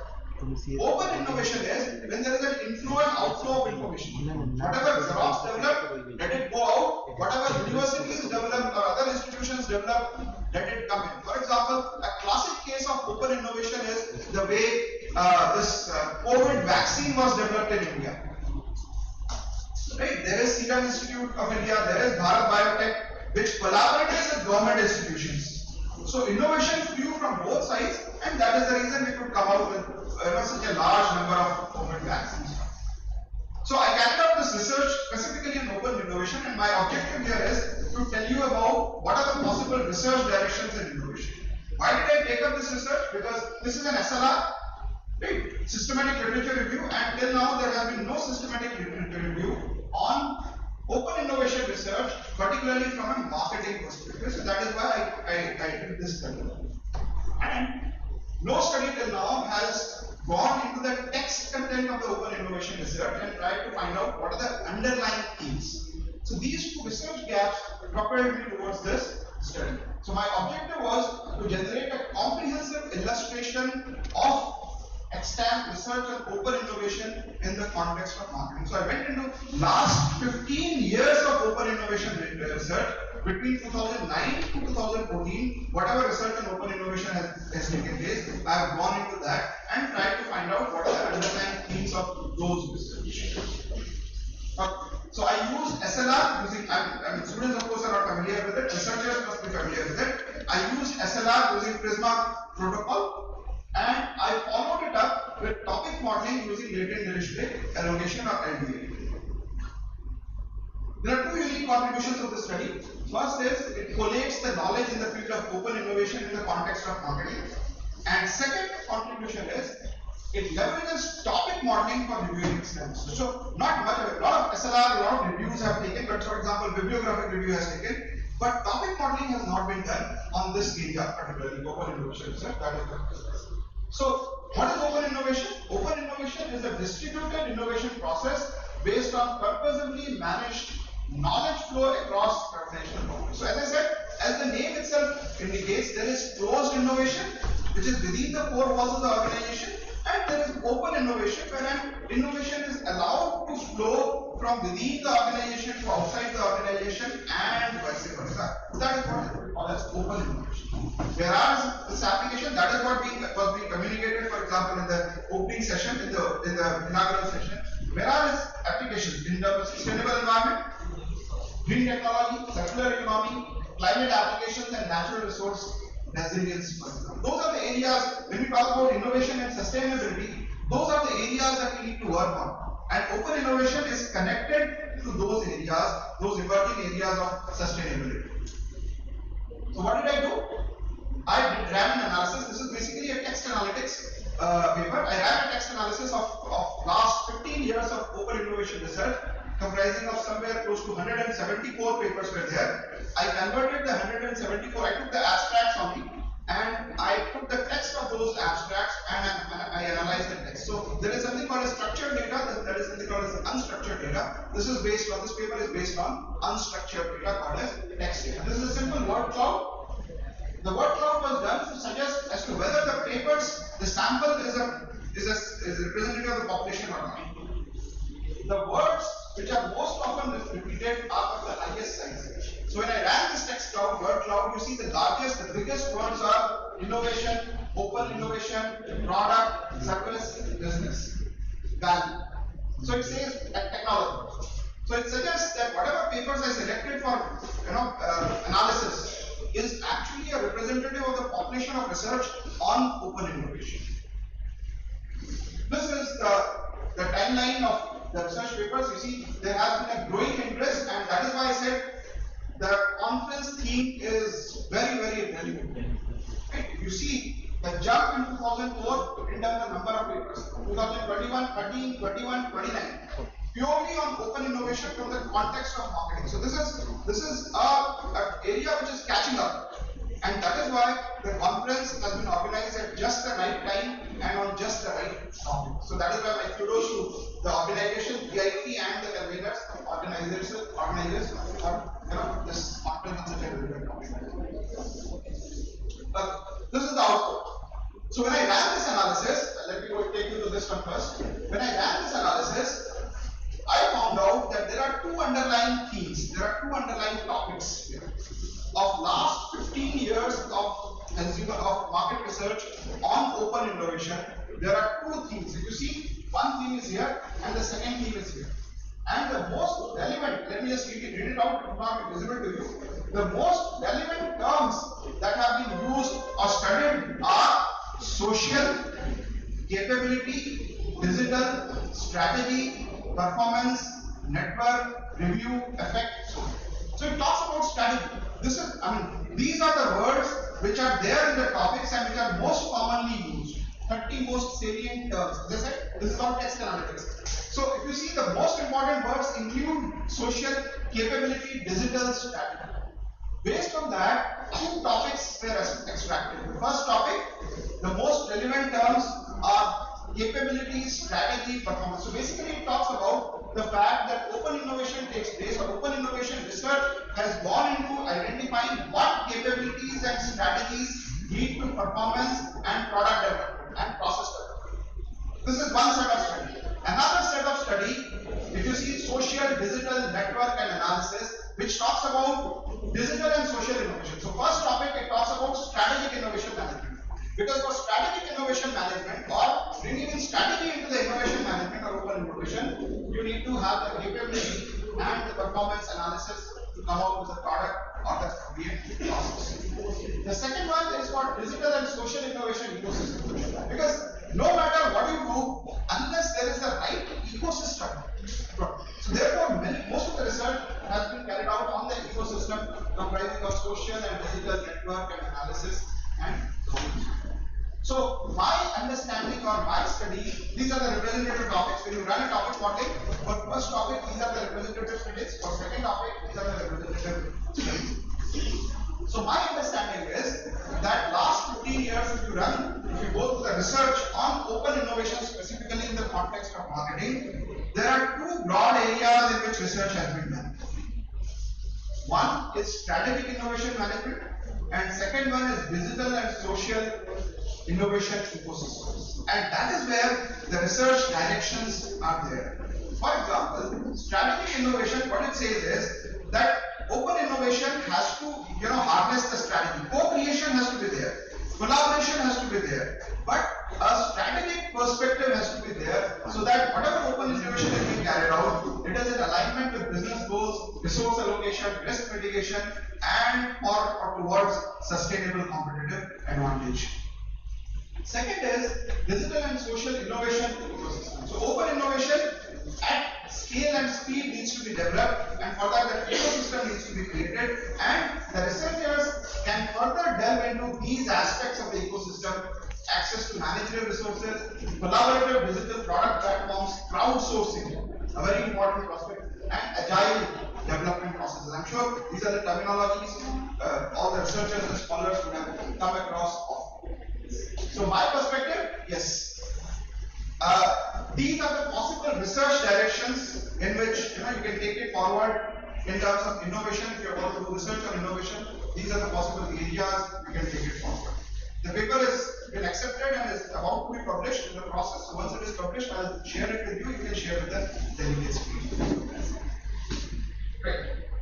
So I'll again come back to the students. As I said, there are two important stakeholders. One is the faculty and the researchers. So I'll talk about the directions. Second is the students, wherein I'll talk about the innovation examples. I'll wind up with the students' perspective.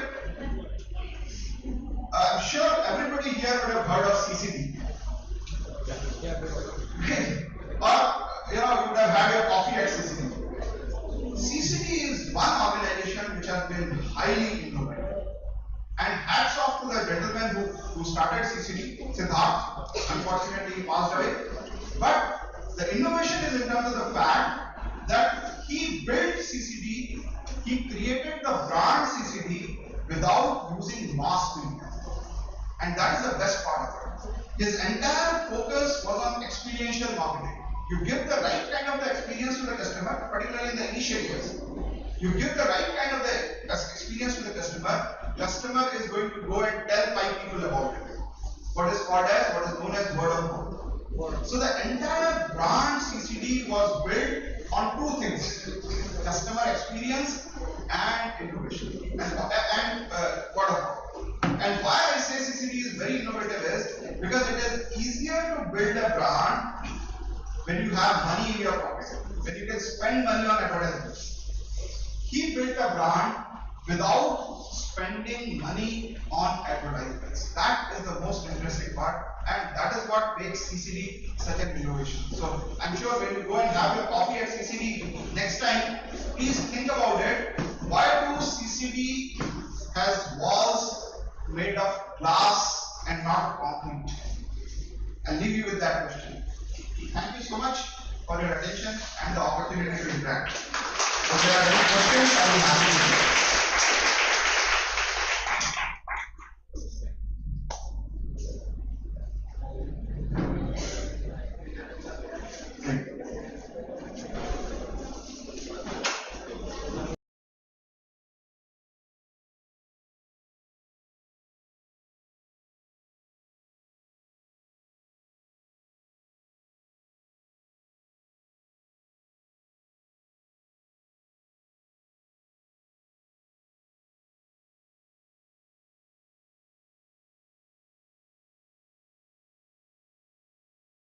Such an informative session. Now, I would like to request Dr. Maitri Rao, convener ICRTBM-ITS 2K24, to felicitate our keynote speaker. Ma'am, please.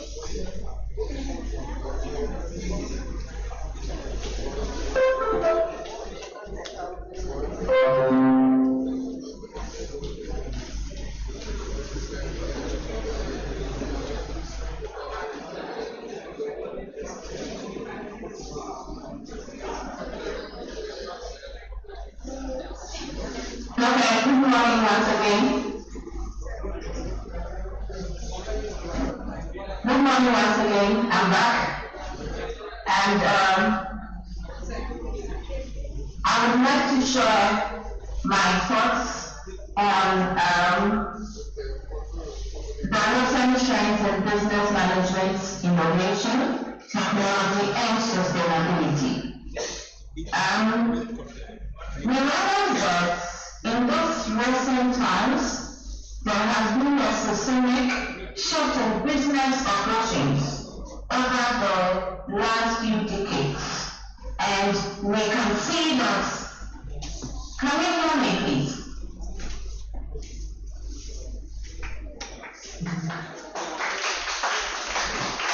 Can we hear me?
Next slide for me. Next slide for me.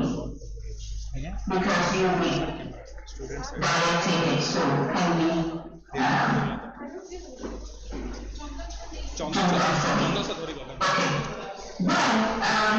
so this systemic shift has resulted from the radical change that has been transforming business activities, and this is not just about change, but the radical change has been the fact that the transformational change is underpinned by technology, innovation, and sustainability as I've already explained. So, for example, There has been a shift in business commerce.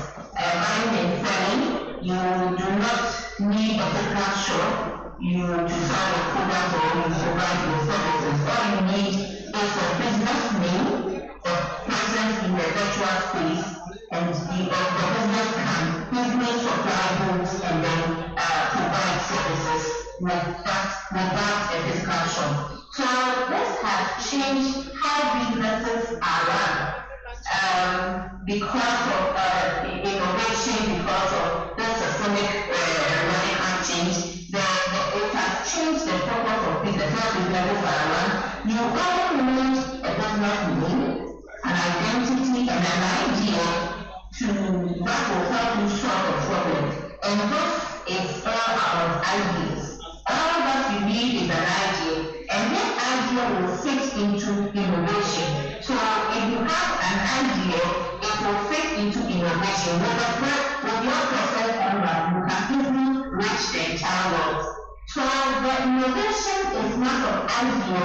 The idea what pushes the technology to offer or to operate business activity. So we see innovation as an idea that pushes the technology to offer or to operate business activity. So now business side of some here. So business is now being used as pillars of change. And I say that with sustainability, we are looking at maintaining or supporting processes, systems, or practices over time, and ensuring that process needs are not without compromising the ability of future generations. So, for me, I am saying sustainability as maintaining or supporting processes, systems, or practices over time, and then ensuring that process needs are met without compromising the ability of future generations. And innovation here is an idea of providing back to creativity. So we are taking innovation as creativity. And then technology is practical applications of scientific knowledge to solve scientific problems. So innovation here, I see innovation here, if you can move on to the next slide for you, I think I want to change that. You will see innovation as something that is higher than technology. That is how I see innovation, as something that is higher than technology. Innovation is not just about technology, but it goes beyond technology. I see innovation as something that goes beyond technology. Innovation will drive beyond technology. So technology looks at the application of scientific knowledge to solve a specific problem, as I've already indicated. But for example, let's see, we need to have a business meeting. We need information and then we need to hold a business meeting. How do we have all these meetings? How are we able to have all these meetings that all our partners will attend? Remember, we believe that most of our partners are not allowed to work on businesses are located. Like what is happening this morning. The conference is in China, in India, and currently I am in the UK. I come to another conference here. And then I could see that my colleague that also presented is out of in India. That technology is helping us to come together to have that conference. So there is a need, there is a problem. And then technology is something to solve it. So we now look for ways to solve such a problem. Then, working in activity for ways to solve such a problem, we see technology comes in.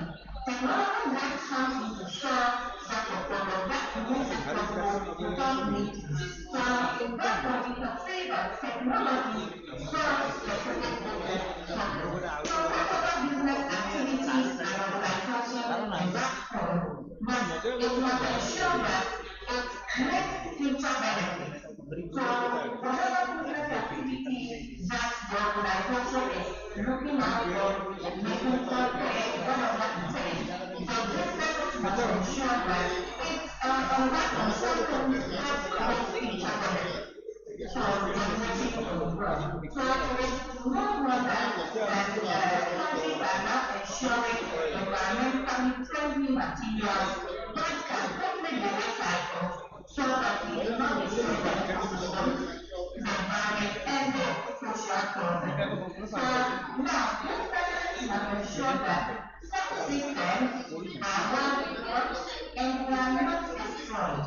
If these pillars are not there, business cannot thrive. So these pillars have to do with sustainability, it has to do with innovation, and then it has to do with technology. So the new business change is about innovation, it's about technology and sustainability. All businesses, business organization, just use one of these three elements for the next design, and that will be a book of that business. I like my senior colleagues presented so well.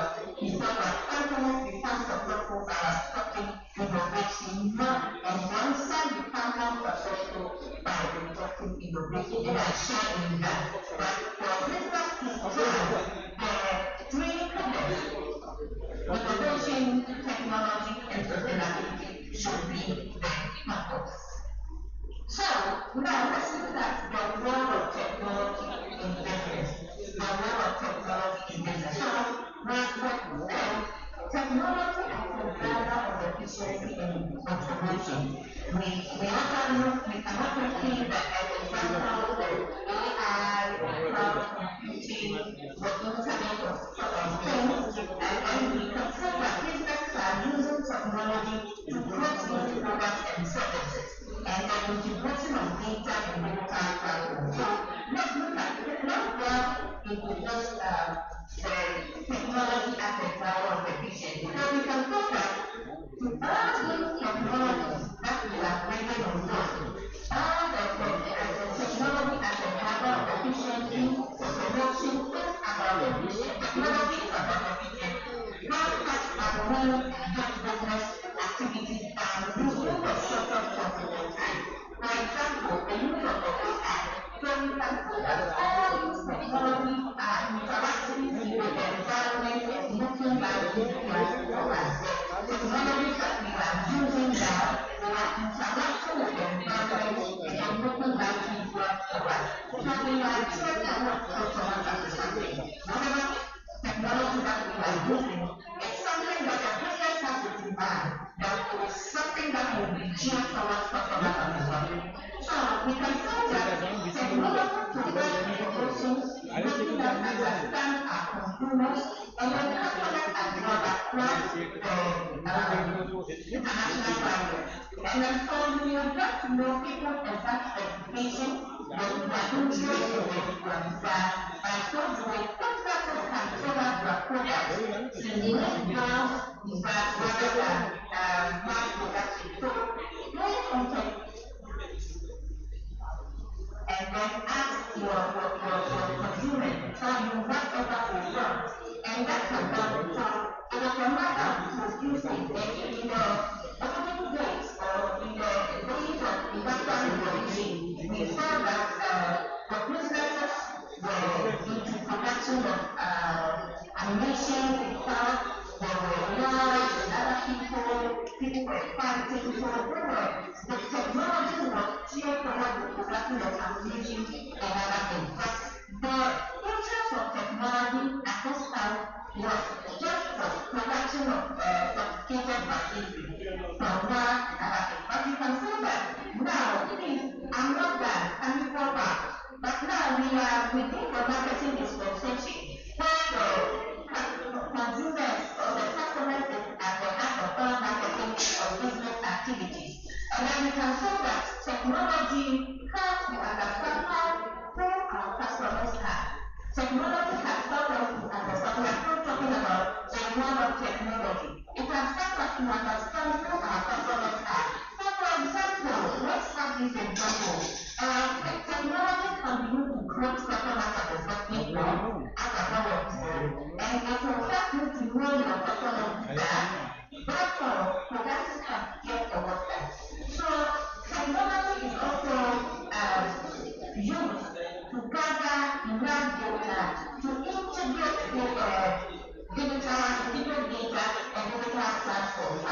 do that. Businesses thrive on data. We know that they thrive on data.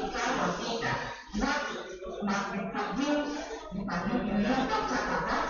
What to produce, where to produce, and those who you are supposed to spend this for that. So the third piece of marketing system comes in. We talk about the product, the process, and then we also talk about the place and the promotion.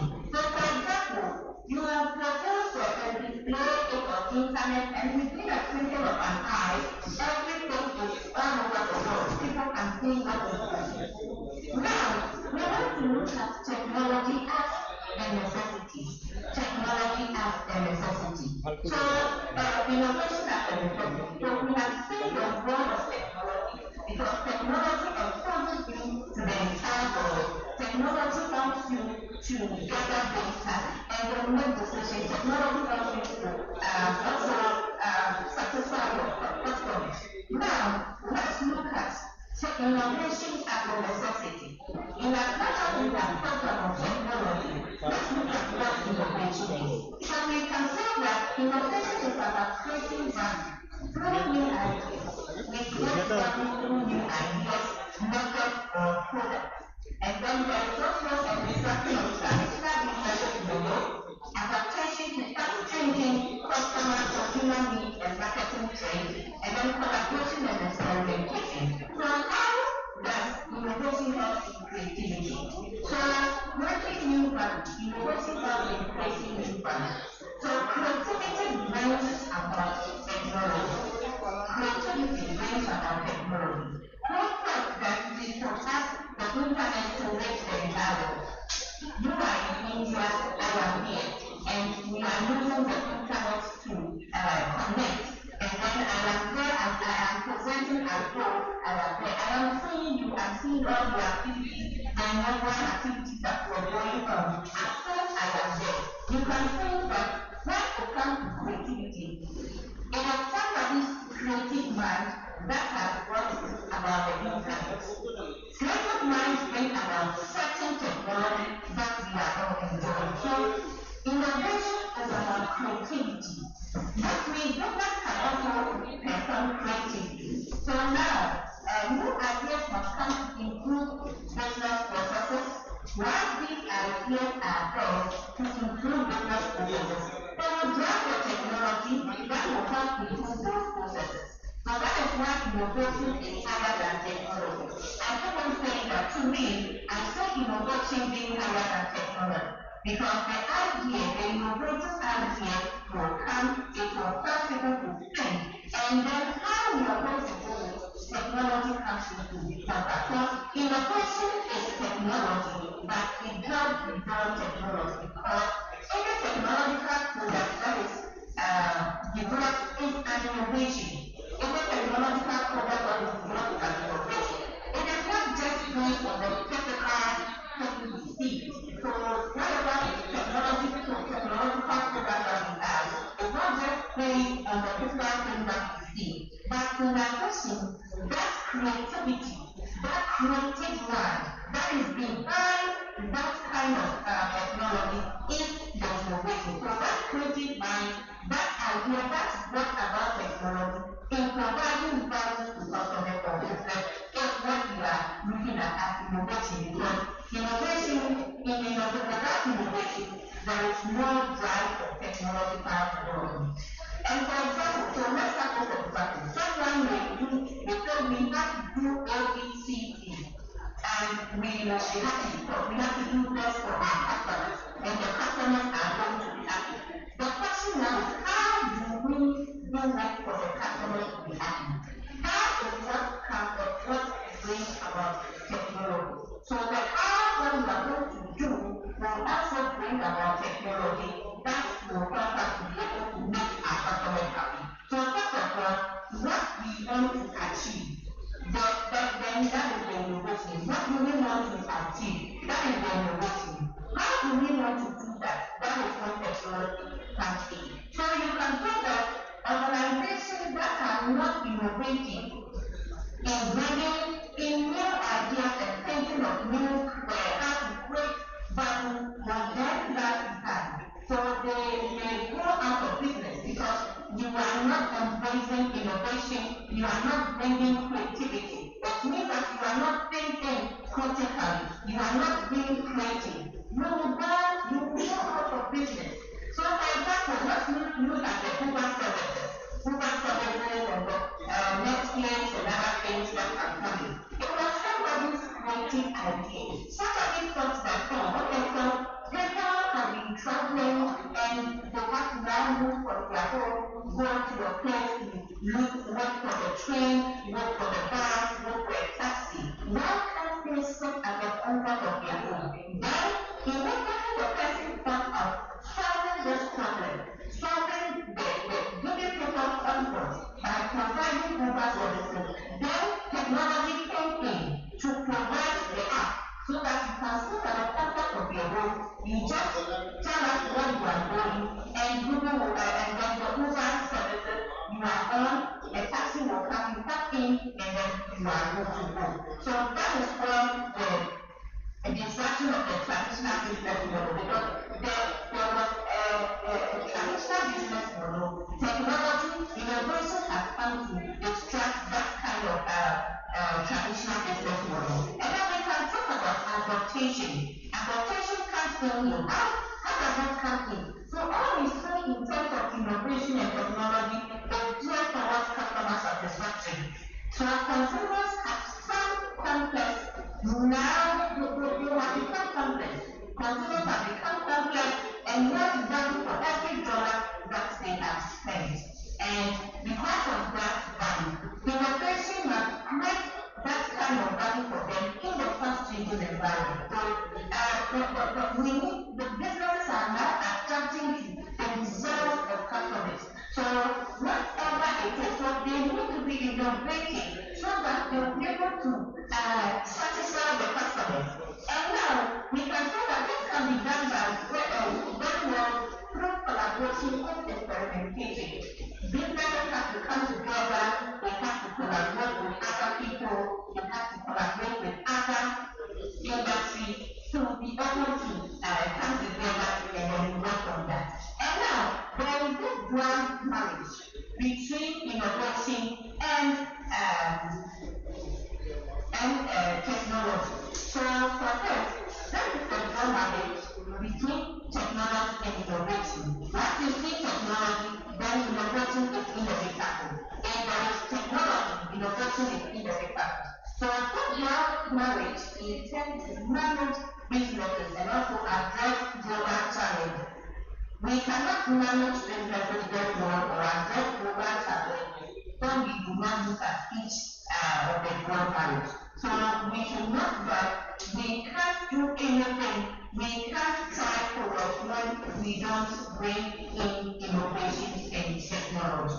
And now there is a new trend that has to do with leadership that is reimagined. So we can say that managers of businesses, organizations must begin to think of the way they can direct and manage their businesses. So you can see that now most managers are using human-centric approach, not just decision making. They are bringing people on board. They are putting people first. They are putting people at the heart of whatever they are producing. So it is not just about the individual, but they are bringing people on board. The managers are thinking about it. So when it comes to communication, critical thinking, collaboration, creativity, empathy, and emotional intelligence, the managers are bringing people on board. So if you are a manager and you are not also thinking about sustainability, you are thinking about just your sources where you're going to make your profit, it is going to affect you because with sustainability, we are looking at the society. What the society will be, the environment. Are you thinking about future generation? It is very, very important. So the leadership in the business should also be looked at. And now we also want to look at sustainability as a business imperative. Sustainability as a business imperative. So we can say that sustainability is a content in what business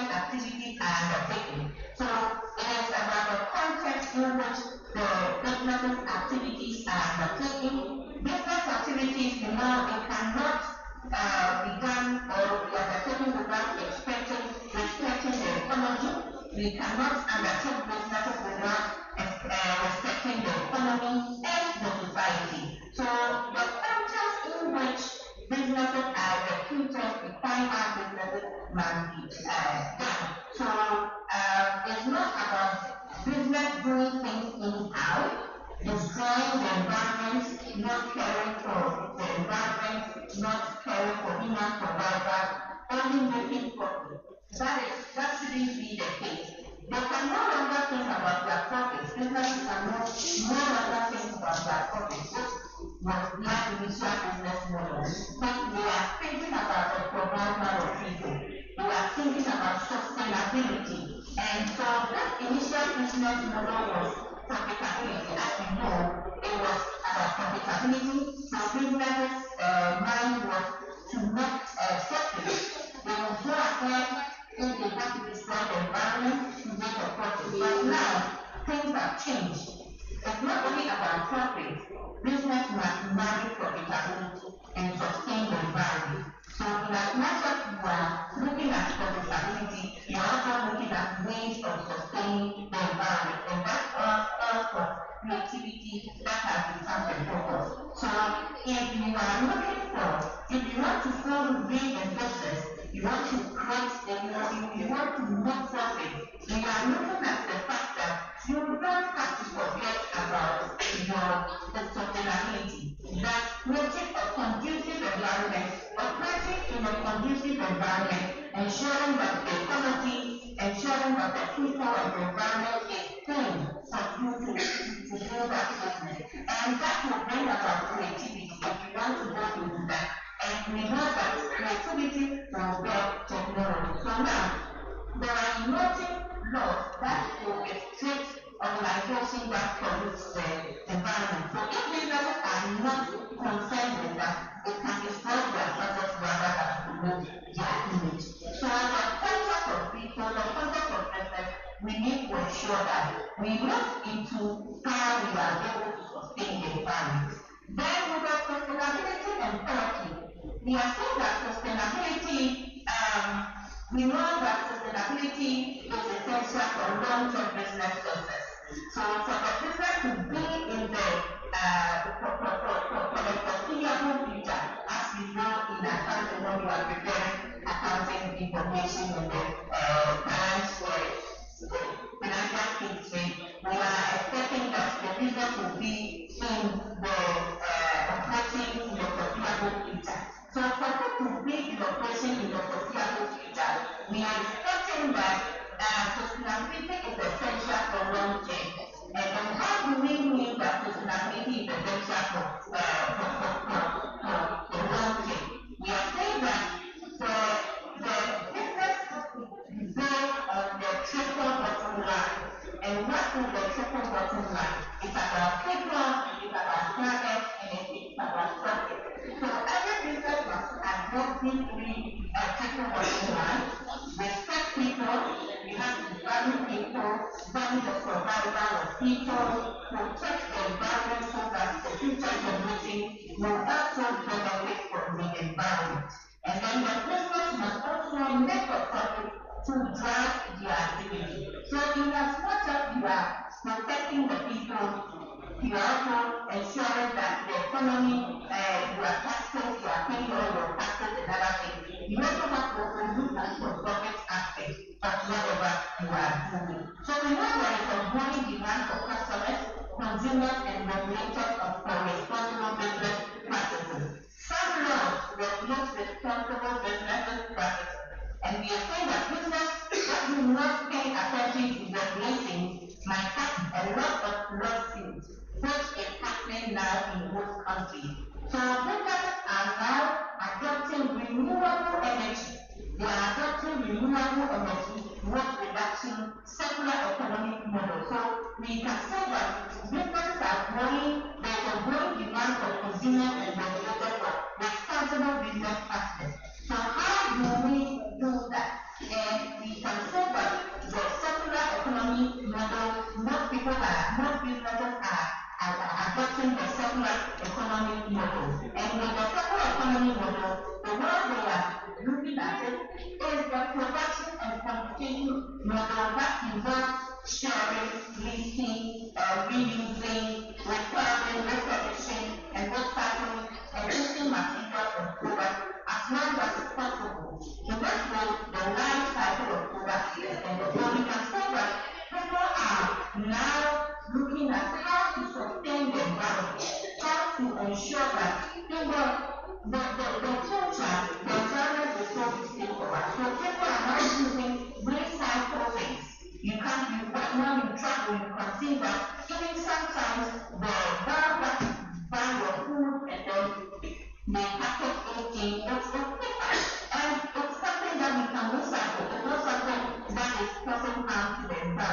When the environment is destroyed, it can bring detrimental to us. And I can bring you a quote in Ghana now. Now, Ghana, we are having some challenges because of the illegal mining that has been going on, and most of our water bodies are destroyed. So it's become very difficult, and sometimes the pipes are not flowing, and because the water companies, they have to use a lot of chemicals to purify the water before it runs through the tap. And it's a cost to the nation. So you can say, so in the next 10 years, what will be government face when it comes to water because of the illegal mining that is going on in the country? So it is something that is very regrettable topic in Ghana at the moment, and it is in the fruit of it because we are running into the election year. So we can see that it is something.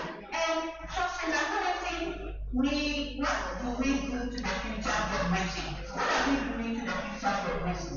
How are we going to survive? So in practice, it implies that reducing waste to the minimum, if you are going by the circular economy model, we try as much as possible to reduce waste to a minimum. When the product rated end of life, if materials are kept within the economy wherever possible, and so recycle, we be able to recycle it and then use it, so that we will not have to even go and cut down trees, more trees, and other things, and that can harm the environment. And then we also look at the intersection of technology, innovation, and sustainability. I'm touching myself to explain each one of them. Now we are looking at the intersection of technology, innovation, and sustainability. So we say that technology enables sustainable practices. Technology enables sustainable practices. And example when it comes to energy efficient solutions, smart growth, etc. Innovation drives sustainable business models. So in as much as we are, they have something in common, they connect. Technology enables sustainability, and then innovation drives sustainable business model. And then we can see that companies leveraging technology for sustainable are thriving. So technology will enable us to practice sustainability, and then that will also help us to serve the environment. And with that one, we can say that when it comes to strengthening between technology and sustainability, we can say we can use this business model of Tesla. You can say that I will project the Tesla business model for the audience to see. For this Tesla model, you can see that businesses they stand on their revenue and their cost structure. So every business is being influenced by their cost structure and their revenue. But in this model, you can say that Tesla has taken into consideration innovation, technology, and sustainability. So you can say that when it comes to new software, we are using electric vehicles and technology, technological knowledge. You can see that the key activities they are looking for research and development will give them the idea. And we say that innovation starts with an idea, and then that will help people to be creative, think creatively when it comes to these ideas, and then it will help them to be able to innovate. And through that, they are also bringing in technology. Now you can see that they have retail stores and gallery partners and self-service online stores. You can go to their website and then buy your things there. You don't need to go to physical there and then buy your things. You can do online. So they are also promoting technology. And then you can also look at the sustainability. They are also promoting sustainability. So when you get a business model, you have to look for these three pillars: sustainability, technology, and innovation. You see that every business now is thriving on these three elements, and that has been the recent trend that people are working on. So let's look at the future of business management. The future of business management. The question is, where headed? Where are we headed? That is a critical question that I want you to think about. It's a good question, and I know that by going through this conference, you will be able to unlock, you will be able to unearth the answers to these critical questions. But what I want to explore to you is that with this, what we are heading to, we can look at expectations of continuous innovation and technological advancement. We need more innovation and more technological advancement that can us what we are heading to. And then we also have to look at sustainable business practices becoming a competitive advantage. So if you are in business and then you are not thinking about sustainability, it will not be a you will not be an advantage side. It will become a competitive advantage, and people can take you out of business because the society is educated when it comes to sustainability, and they will not want to start business with business with you when you don't think about sustainability. And then you also look at the importance of ability in addressing future challenges, climate change, regulatory shift, etc. So what we are heading to, these are the things that I want you to think about, and then we went on that. Okay, so in conclusion, I want to say that innovation, technology, and sustainability are reshaping the future of business. Business must adapt or risk falling behind.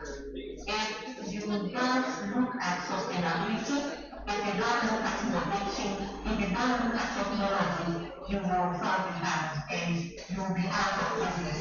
And we should note that as business management students or as business managers or incoming experts in business, we should not forget that sustainability is the goal for today. And at the end of the day, sustainability will come when we have thought, we have a creative mind, we have creativity as our focal point, and then when we are creative, we know that technology will help us to be able to answer the question and solve the problem that we find ourselves. So focus on long-term value, responsible growth, and staying ahead in the fast-changing world. Thank you very much for your time.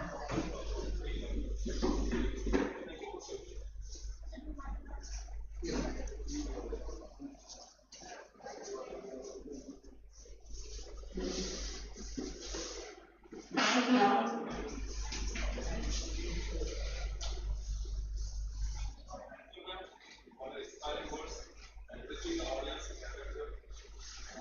Thank you.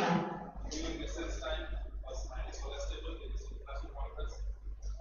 And we have the next key speaker of the day, Professor Patrick Milos, University of Karaslovi, Serbia. Sir, can you be present here? Professor Milos. Yes, of course. Hello once again. Can you hear me? Yes, sir. Yes, sir. Okay, we can hear each other. Once again, hello everybody, and thank you, Professor Leticia, for your inspirational lecture. I will not thank you so much time, so I would like to catch up with some key issues that Professor Leticia mentioned. So, in my addressing on the opening ceremony, I mentioned about sustainable development goals and those 17 goals, and the 17th goal is the partnership to the fulfillment of the goals. I'm glad that I'm here with you today because as we can see, the globalization has led to the fact that everybody in the world at the moment are dealing with the same issues and same problems, but on the other levels, of course, because different countries are on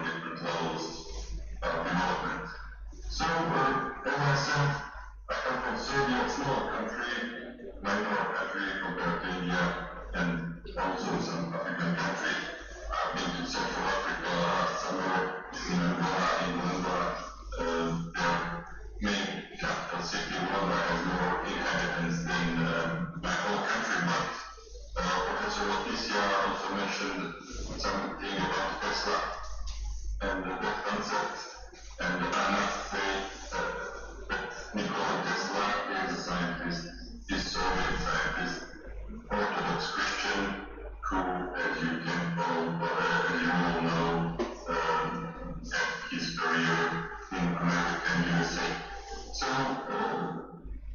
nearly 100 years after Tesla was born, everything is in the world is still centralized in terms of America for the world, and in Europe, it's Germany. Germany is a leading country. Also, some famous Soviets, I must mention, is Novak Djokovic, best tennis player in the world, and Nikola Jokic, best basketball players in the world. So, you're probably curious about how such a small country with 7 million people has such successful people. So, it's one more thing that Professor Leticia mentioned, is creativity. In today's industry for 0 and 5.0, creativity is the main thing that distinguishes people from machines. That's simple. Let's say it's as simple as that. Creativity is the most important thing, and I mentioned Germany as the leading country in Europe in terms of economic and technological development and every other development. Industry 4.0 started its path and its journey from Germany more than 20 years ago. And me and Serbia started to mention which technologies from that industry only 5 or 6 years ago. And today we are mentioning key issues of Industry 5.0, and also it is not new thing for the world, but as I said, every country has its place in this race towards sustainability and fulfilling its goals. So I do not have much time to present my whole concept. I would say something about, I said something about my country, I would say something about my faculty and university, and my city of Church, because we at the moment, and of course it is correlated with the main topic of the conference and the previous lectures, at the moment we are developing a study program called the digital business. Not a new thing in the world, e-business, e-commerce, and other stuff, but we're trying to develop a multidisciplinary study program with engineers. We are trying to school engineers who have IT competences as well as managerial skills and competences, but for digital environment. You know, since coronavirus and its pandemics, all of us worked via internet and technologies for this type of meetings and managers at every university has some stakeholders about managers, but no one has schools managers for digital environment. So we are trying to develop engineers and managers who will perform in digital environment. So to organize events in digital industries. For example, esports is very, it's an industry that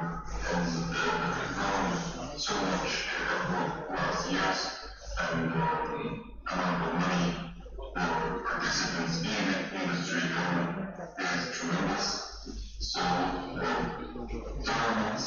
For example, you have tournaments in tennis and sports that are popular in Europe and America.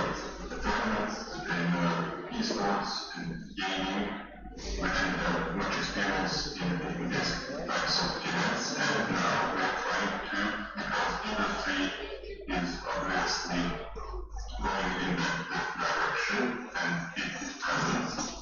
And we are trying to school some managers and engineers which will give some additional value and new levels in the organization of business and events of such kind. So I will not present you the curriculum of study program.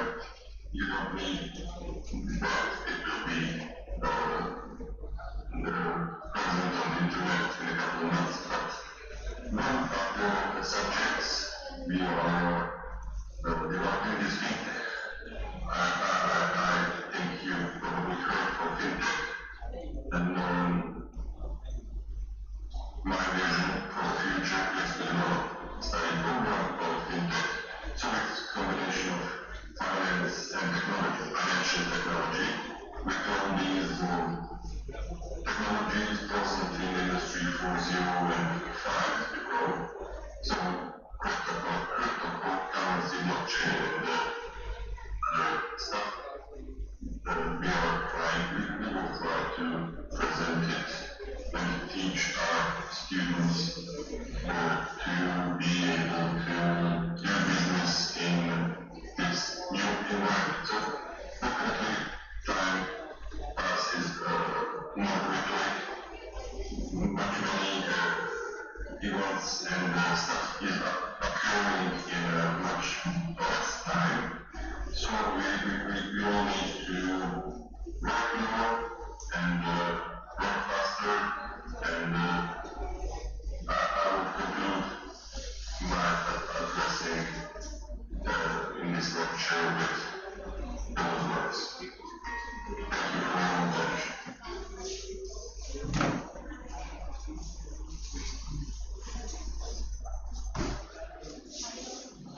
Thank you, Professor Mayan, for your inspirational words and motivating the speakers of the day. We had a great day collaborating with you. Hope let's exploring further research areas and collaborating with our institute. Thank you once again for spending the research time in your time. Have a great day.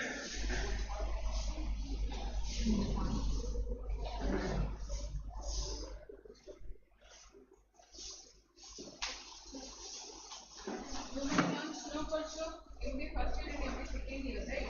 Go for lunch.